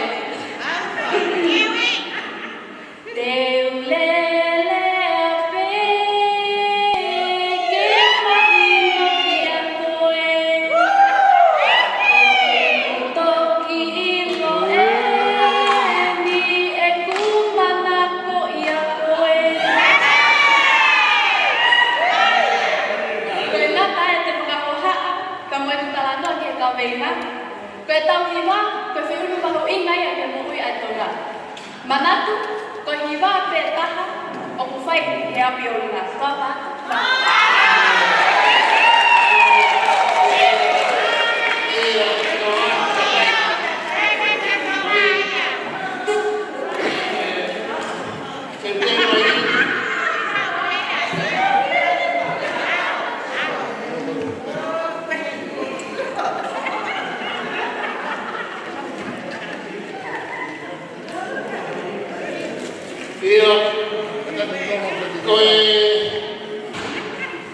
Koe tawa me moku koe tau kau ke ha koe a jemeta pa tau whiungai. Ko lolo e koe a jemeto. Ko mas mana lolo. Tente lolo ke a kotoa. Malo ko lele ko kore teke ku whangato na whatapu ko o sa mga whakikoa. Pea whakatapu hene ki ha anautu ko eiki o mea. Kai tuku mua mo ko whakamare ko ni ke ulau haki maa. Wange ko le ko lau ko da MC. Na pao ke mea taha ka kuma wang de ai wa pa ko tolu le kai kai. Ka wange ko lau tau whawheta ipe ko tau tonga ia ke tau kau ne ko toa ke mahino ke tonga ke tau tonga. Pea te ulau atu le vai ki maa. O whawhekau haki pe mo whawhehoa naki pea moe tunga u tau iai le ahoni. Ko kuinga ko lolo ori me se hoko. Pea ko kulere mai me he tainang mapaya. O tu mua mua. Pea ko nung silani fok. Pea ko uloto lema ke ulawa tu ki mau ke mo whanongo mai ki ai. Pea ko mea ko wale mau whakama uia ki mo atamai pea pine ki loto ke loto. Whakatapu ke awhio ai tai ha mai. Pea pehe ke fui lupe o loto palasi. Lawe ai ako eiki pea moe kakai. Pea pehe ke sola moe mulani. Tau whakate fua he aho ne koto wha. Muhono palani fisi mua. Whakawhetai me tau o tua i ngahi tau mua. Kanai tae oua ai kau mai ai o tua. Koe aho e muhono whakakoloa. Kua tō me he kautaki o whanua.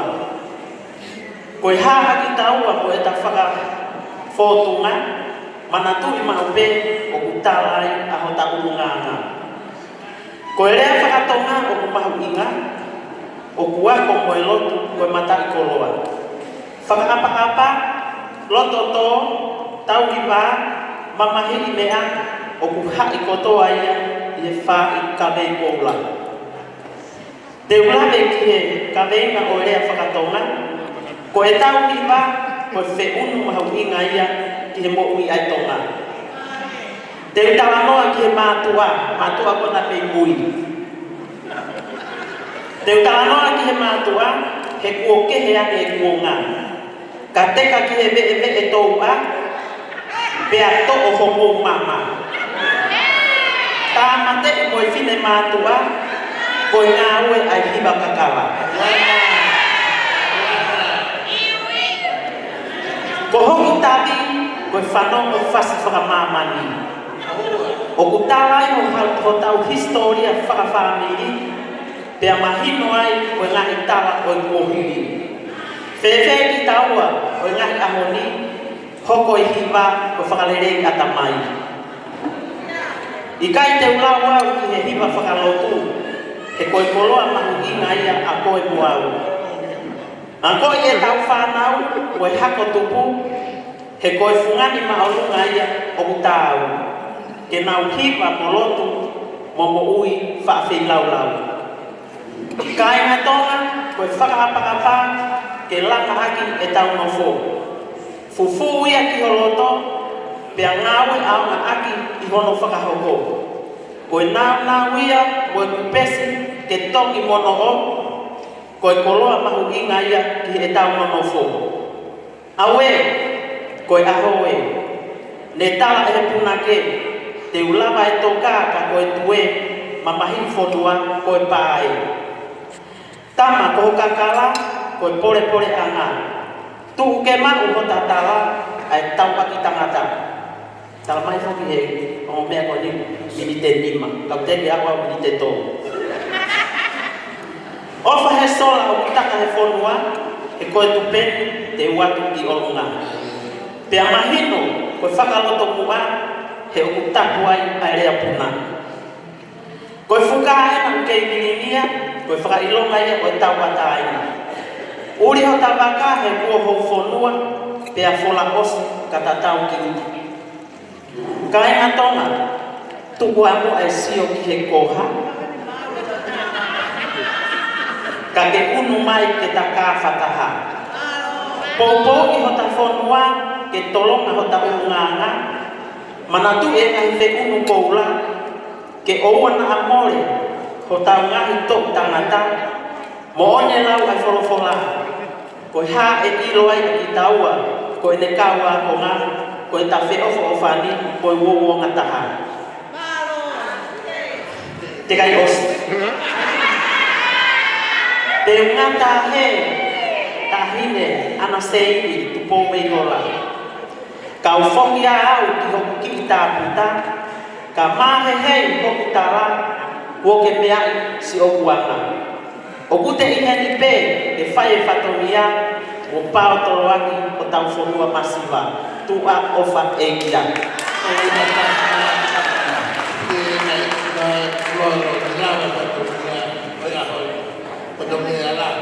Tau hoku ki he lustupo.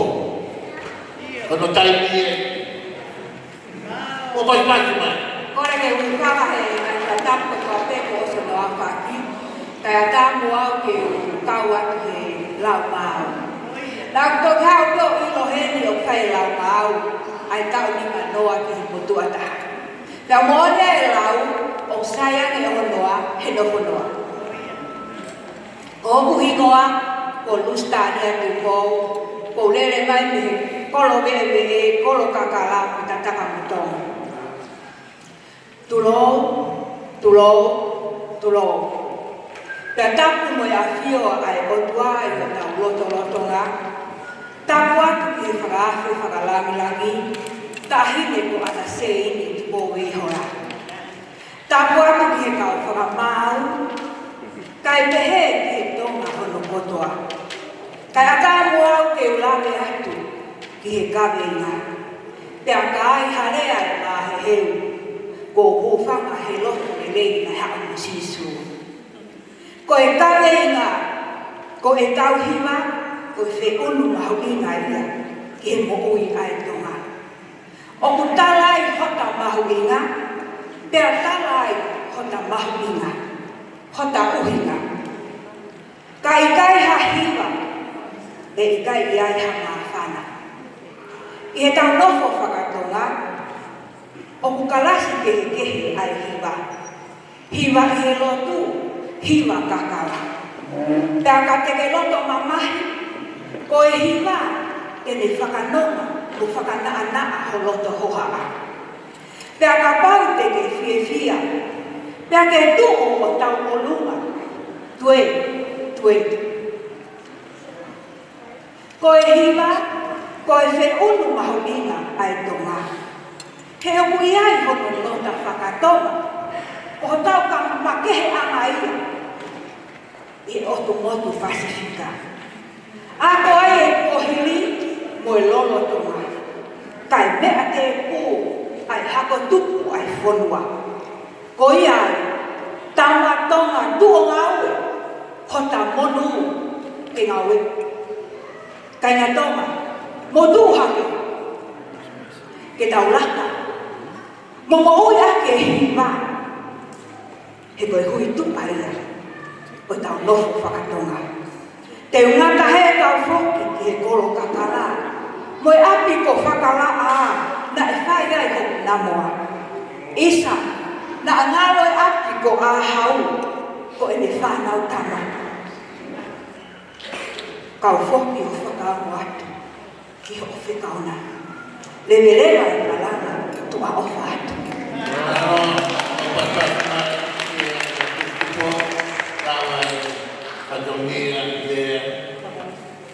Ko e whausi, ko e hiwa, ko siftia, u he ua. Ko pasi mai.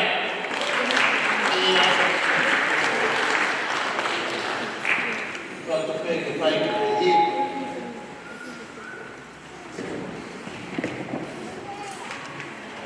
Tasio dai pe, tasio dai pe. Tasio me me tasio to mai. Toa.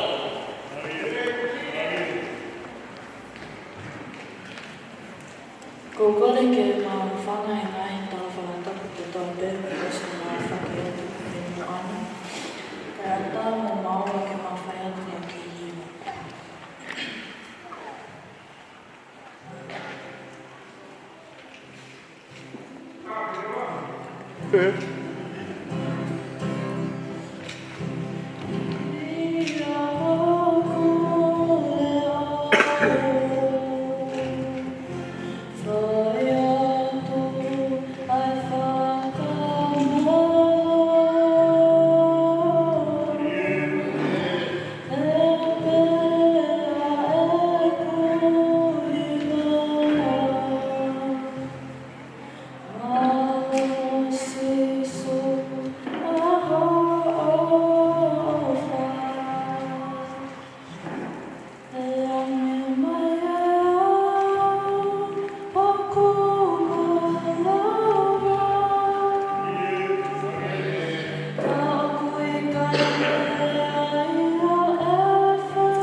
ai te mo e lawa ki ma. O wai mai ki ai.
Koe ia tau hoko ni kia topia kapalele pai elea o kona kakata kapalele koe ni tau.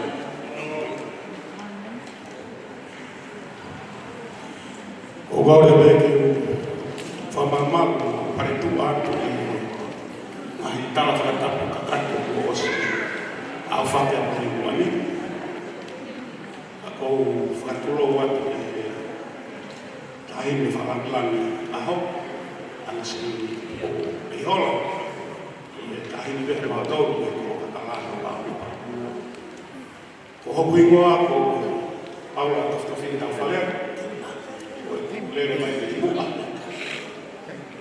Era o ngau e te mua o ngā tau tala te kua horo. Ke te au o la paha mo tataka matona o mo api. Api ki taka matona e i tuku pe au. E he api la paha. A koe kaweinga o hange koe lau a tau whaikawatonga no whaapaki. O whiu e toi whainga na ta whaaki ke ua tuai. O si mapuni puni ka atoa. Ai me ene ki ure ai. O si lea kia he ka ure. Pea o kou whaapapala he kau rea. E tau kau hima. E he whanau kupu. O mou mena mahe a honi ke tau whakakato. Ka atoanga ko tutu i tau community capacity.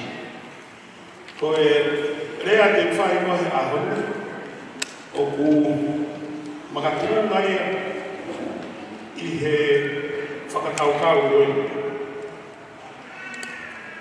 O ho tau tala whawhonua, o tau tala ki whaholo, o e kongalahi, o ku tohi ia i e tau mahi hiwa. Ko uhinga heni, i he tau hiwa kakara, ka anga o e wakalaka, pea pehe fuki e hini. Pea goe mahi kumi alalahi ngai, tonu ke tau ama whakamana tua. O heri aki, mawe lati akia, i he tau punaki. E ka pau e mamaha o hilo i he heri aki, saidei, e osi. Whenunga me koe mga hirea tala e hiwa. A koe na hiria kei o whikawaki mo tau, tuku whakahoro, tala e whanua, tala hohoko, e kāinga, lau kakala, lau pātana, me lau tau tuku whahoro. Mahala koe ki kaweinga ia ko hanga nui mai me he kaweinga lahi ko whokotuku he komiti. Ko e tau hiwa, ko wheunuia i he mouia tangata. Ia ko e mouia tangata ko e tahea hui o marea mahuinga. E kune whakahoa ata mai ka tātou e tō onga mouia ai tonga. O te eke ai te lava he tau a kōko i find a very well culture whakapāranga. Ai au tau i riu ki ai ka e ka tonga whakapārangi, tau translate ki ai e tau kamenga. Music is a vital strand of our Tongan culture. O wai whakawaka ni hei nau i peko kalauta o e culture. Pea nau nofu whakawakau ki ahi kai mahi, ka tama ni hei nau i riu ko e civilization whakatonga. Pea o mua te mahalo fui uhinga uofitaha. Kako civilization ko e wharia whakapāranga pe. Ka tau whainga whoki, ke tau maha wharia whakatonga, ko e lawa ka apui kotoa. Uhinga ko ia whakia whakapāranga o e culture. O ia no te hamueka no mokoro, ka pau ke ilo whakatonga le rei gai, ke tala mai ka tau. A koe whakatonga koe te una a koe, a hini koe tōna ko ui ai tonga. Pea ia i lewa a hiwa kakala pea ko a te nofo taka pia hiwa kakala ke fia whina. Pea koe ku ahala pete loa peke whi mau ko fo i whakataanga pehe whiku mo furu. Pa waha kalasi tena tau walu noa whai o runga o kau he kasi ko ia.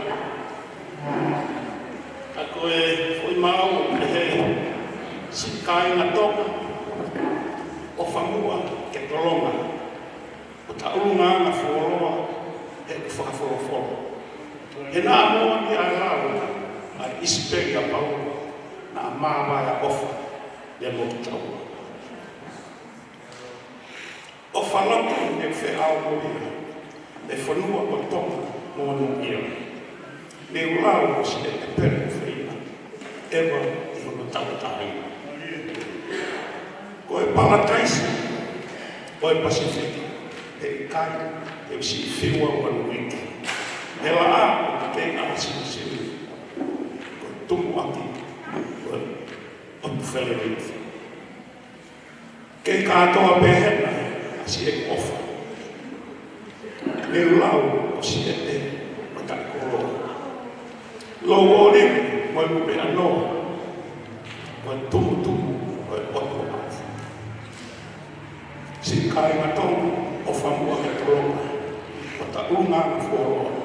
E nā moa ne lau, a isiperi pau, nā māwai ofa, e mūtau. Nā group lava to lere ki San Francisco, tau ko si, ki San Mateo, o lea e ka leina koe na whahātu, koe tau unga na whawhanua, o tana, pe o fufu ia, i tau mahi taanga.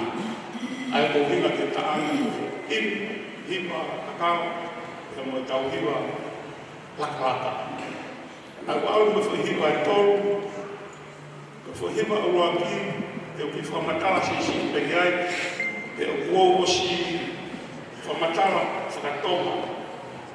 E whakahoko e reani o rea whakapalanga, na o si liliu e fui hiwa e ua, o whao ki he mau toki wani, na e whao e aula e tuketā, whawhikau tuketā paula na whaatu. O ku iloa, o ku o koe, e o āra. O ku whakatau atuia i tonga, anga te au whanoa, te whakamaama, a ku to e pepa he mo furi a te au, wa mo furi mao ka koha, anga te au nusi. Whamama, mo koro i. O pe ua anga sa o me, o wadu ko whisi o kia. O hiwa koe na wau me i manoa. San Francisco, na whai mau koe whenisi ai Tongan Museums Association, ko kau, ko mitu loia.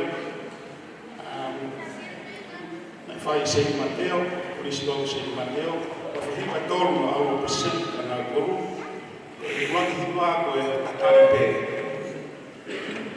Ko tatari pē koe whau ia unga whaamanga, a koe punake a tungi mai le whiri. Ai koe tungi mai le whiri e nai taani, ia mo pui sāo, pui sāo ki pio e. A fo hiwa hanoua, koe hiwa ia mai moa e tāhine, sāo ki pio lebo, no tāwha. Ia, koe me ātuia, sāo ki pio lebo me i Musilani, i he ene hako, mai moa hako, i Musilani. Le fo hiwa ko loka siwa. Ai ko loka siwa. Ko taria ko salote. Ko hiwa goia lo ko taria. E ko tangoia atumi mai fi. E salote ko le. Ai ko goia fa. Toma ke ko e vai ko hiwa e vai mai fi. Salo ki lo e. Pea koe mahalo mo lawe pe tai tau fo hiwa fu mari au pito la fawale wa fo malana na pe he amusia pe na taki o kwa fa ni ko kwa te pe ke e o fa lo si sai ka foi he yake ko matani ko foi he yake foi he yake la amusia ko na malfikia ko fu tangata fula ko na fai ke ke na ko chawa ke ta ta ko aya ko e ko chawa ko e ka ko na ke ko ma i mo ne ta no ta ta fa alo si e ko ne fu fu ma i mo ai e ko e ki fo ko ta hai a na la to ta whahau ko ua. E wai ke ta wofu i me ngahi tutuku lau mea ka tau ko. O whiriwa hau ko ua. Hono tonu o e ikareo mapau. O e ikareo mapau o i hiwa ia na wha o e mai mua mea e tahi o chalote o whekau aki. Ia moe mea ane ki tonga a e ki lahe o fisi. O tau wā ainu o fisi, o waho koma fisi. O kulere mai me a nando ngā sila ko kai fisi. O whamakuina au o e tui kore hake pena e whakahe e fisi. E tawal mō noa. O mai le laka mai na haru o lawe e.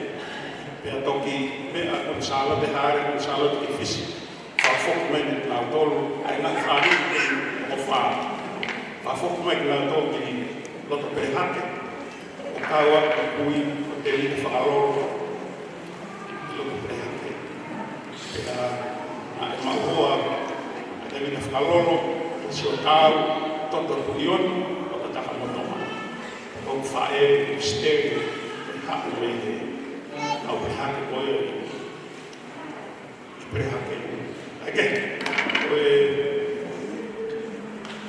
e ki lahi koe ko o pau i kare o ma pau ai a koe fui i ake taha i kare u hinga ka te mita na u kou koe te hina ia George Tako Pau koe e ki lahi fisi koe mai moa ni a ahine koe ni whakahou mai ai mea mai e ka ngau mo ke mea whakaeki no malangai o Elisima Fuspala. Aia ko Elisima Fuspala o te hina ia o Kunsawa.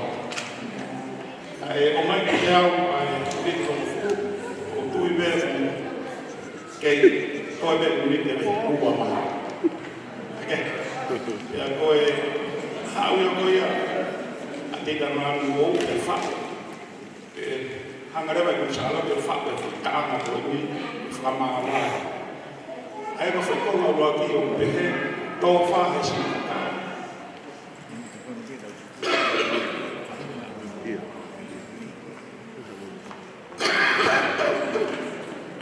Tō whahe si kata koe lose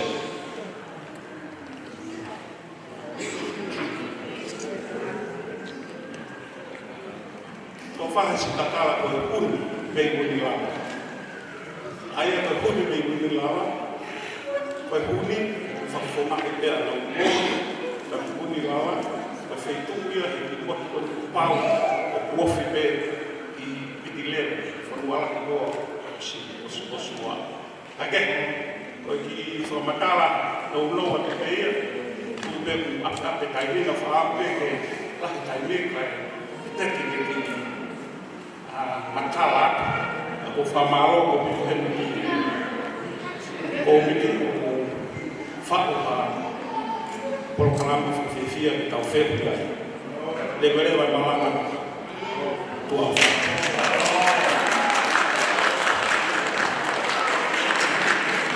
O te pas mai wahi na te e tau toka patakai onde au ko whawhiwhia lahi lawa ki whatohia o e lea o se tau ka au Koe e ka pini koe mahalo te ko tau lama tau luma ka peke ka peke ko toa pe o i tau kāme pau ina ka hon kono whapahunga e lea tonga. Pau tau tui ko tau ofi pe ki he koma whaosi kau pasi atu ki he tau takaina whakufonga ke whai hono teu i pe kono sio ki e tau nāwe whai e ka pini wati e te tau toketān, tamatān, ka pe ko te kau, ka pe kau whai si me awa manu.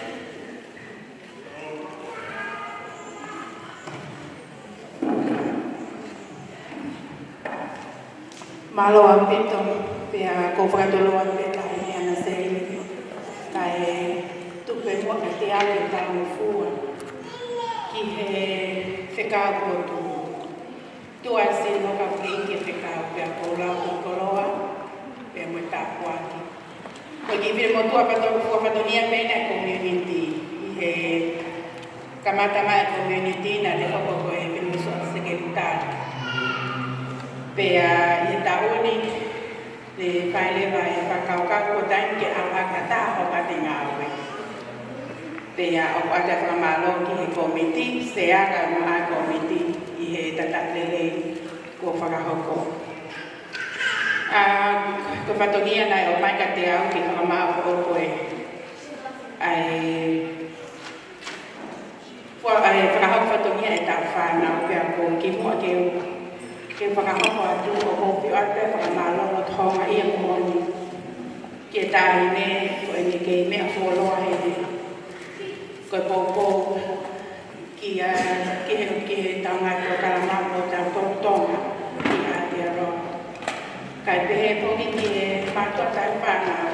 Ne kai ni malawa e tau whanau o tū mei mo ani. Ka pau ne kai te mōpōpō mei mui. Whamaloa ka te moto. Ko whanongo he ngahi tālanga ki hiwa pea ko pene motu ani o ku kone lelea ki ko mawhai pe kawe na solo tu koe ane nai pea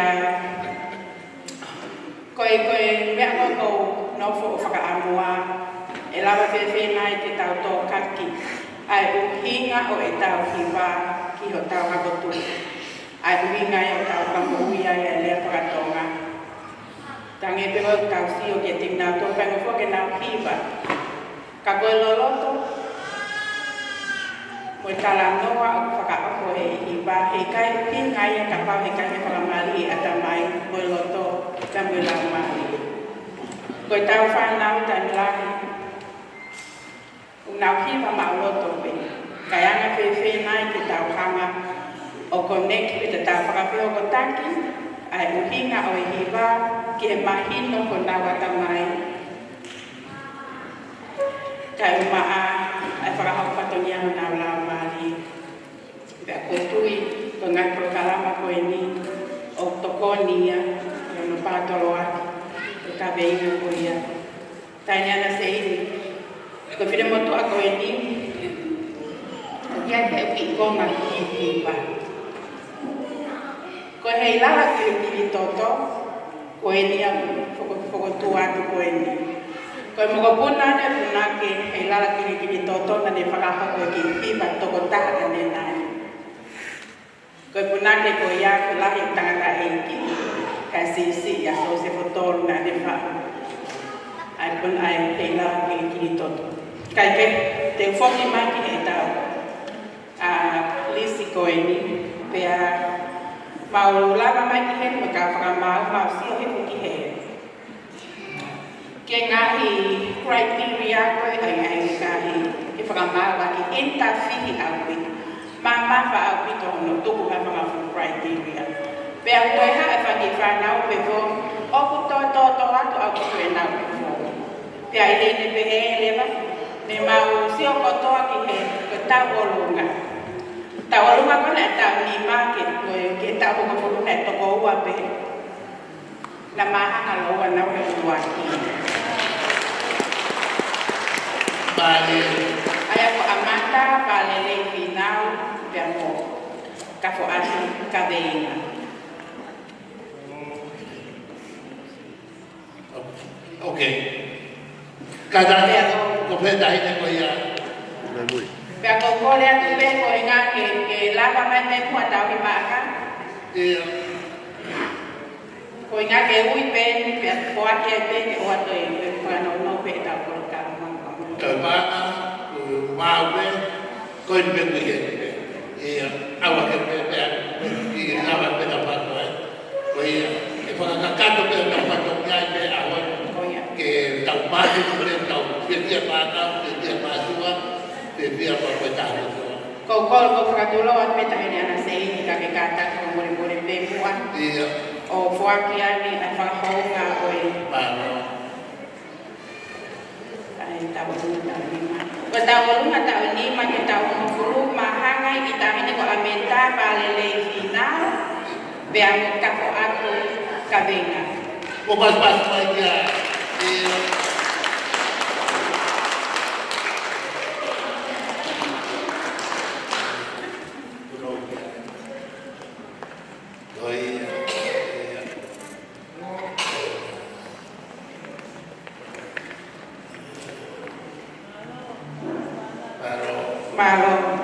Te tahu apa yang tahu orang tak tahu lagi.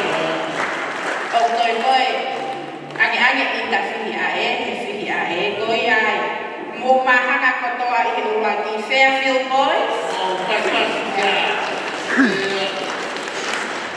Sa stonga ho eki. Pas dia St. John Boys. Kantang lava mak.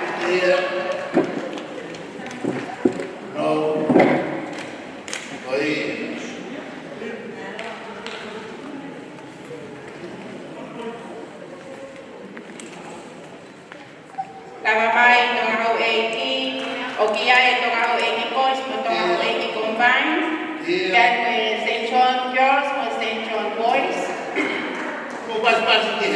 Hanya bagi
Iya.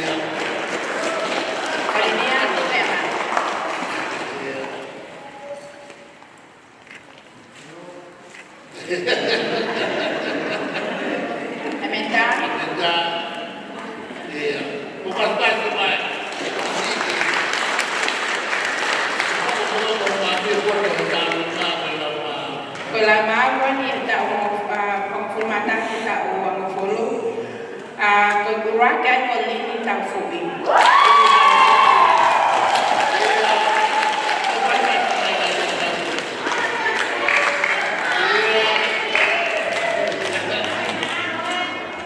Koiwai kelopini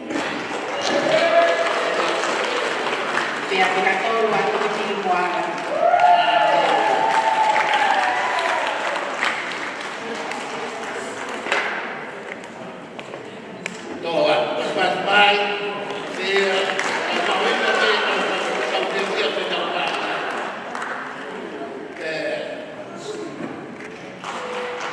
Saya ketawa apa yang kategori para osi ko lama ko akan tak ni makufur di orunga. Bea ni fuaki ai uwaki ka lustanya tu ko.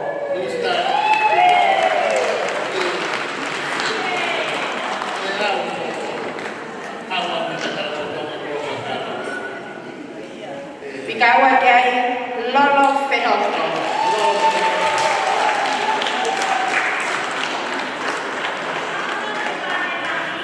Pero como hay que hay agua y la agua.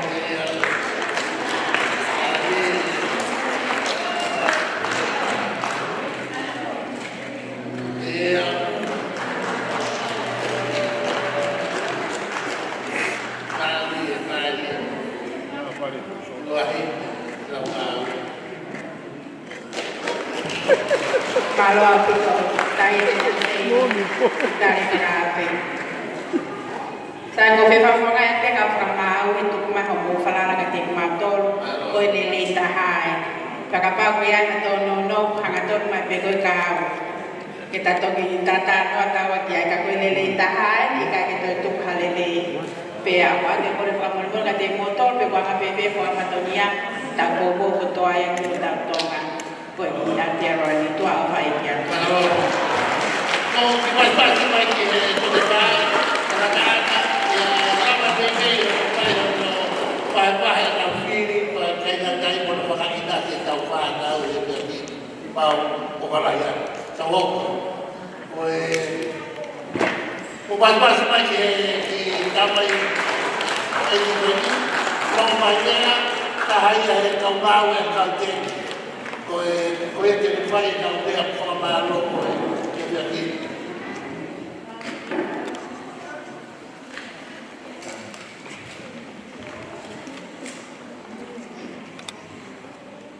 Pagkatapos kaya Pio ay autua di Taulo Talutungan. Pagkatapos kaya Naseni o Huwek. Ako kolek kaya Hufangatu. Ngayon pagkatapos ay kamanta aki kuting itawagawa niya ako.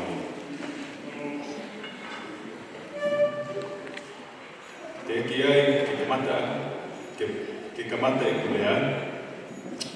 Ko fia hoto atu hoto moa. Ko moa ko mai le takaka. Ko tamai ko solo takaka mele matua babahu. Ko fae ko fe takaka menu kuleka ko motua ko o. Na kutupu hake bei silani yang mitoni. Yo ko ngawe ke ko te Pacific Trust.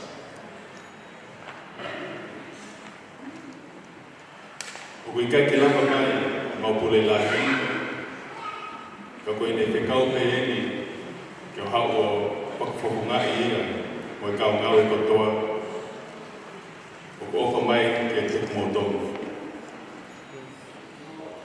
ka ata ke te au ke o tala mafua ke whatongia lea ko omi ke o lea ai ke aho koe ni o ki kai ai a ka venga ke o lea ai ke o lea whakamalo pe o ko whakamalo atu ke he taki a Waikato Tonga Community Trust o mo uki ngaue o ko mo whai ke langa ke ai mo ui a kakai tonga i he whanuana. Aia, ho mo ngau e pakataha, e tokoni aki, mo whio whawhani, mo whai totonu, pia tuku ki e eki, i ne taki mo ngau e, ngahi ngau e totoa peo mo whai, ko mea ia te mo whiwhia ai. Mawhalahi aku ke te botol totoa peo, mahalo. Vai passar na maile, foi tawa que tudo na praça da Lago e da Pinto da Pameta, o Igo é Lago e da Pinto na Arroz, tem que praça da Lago, foi famoso que foi para lá e aqui também, se a community pode a PG que estão na Arroz para o Vale, lá e do Rio, da coisa onde foi na Bahia o tal ka mai mo mai aku ki ko ate o to fili mai I mo tu ko ni pa o be pe ki wa ko ki no no wa he ka kai ko to ko ni ka ba ta le te ta ni de o ma to ko ko ki ko ate na ide ko to wa ki ko na hi a ko tu ka ki na pa o ko ko ko ya ta I na e ma to ko ki ta ni ko rico se toque hace caucuate en la hospital de Tambo. Campo Guamaro, la gente se ahora en la gente, hoy fantomía, ahora es todo fantomía, la corva por el pueblo, el pepe que nos comanda la última causa, Campo Guamaro, que tiene un abuelo, Campo Guamaro, la gente de la gente, pues la otra enfocamos así, eso ahí se trata de equivocar. Quando toca il giorno, mamma può, quando cavo il libro, non vedo caractere, quando cavo il mahina, nego to ape che cavo il cavo il coro, per il conflitto, vamos a lavorare.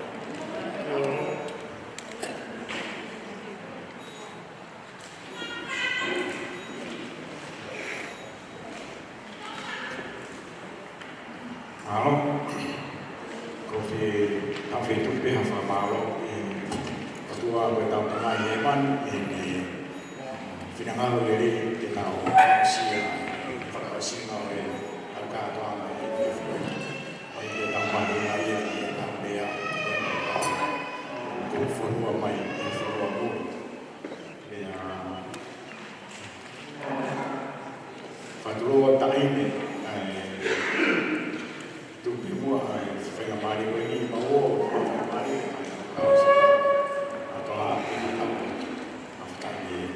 kore ke tau hima mai de mua hima mai pe koe hima ngea u formato o imi o whaangia ko ai e whanonga o wana ki koe noa o tonga pe tang mawai o moia haa fua pe i mo o moia o tonga pe tang mawai o whaangia o tua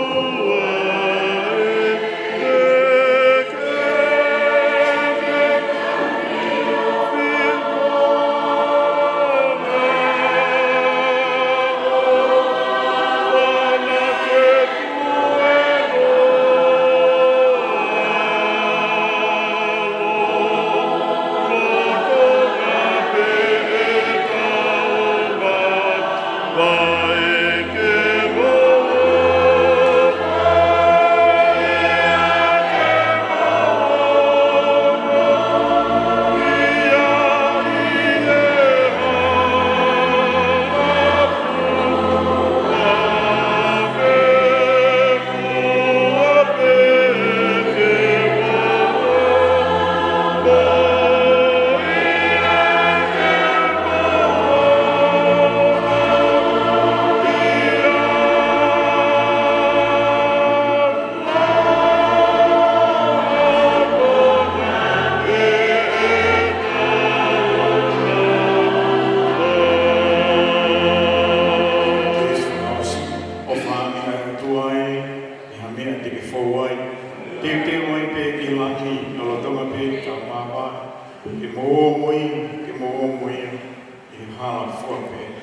ke mo mo ia no tonga pe ta mama.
Toma.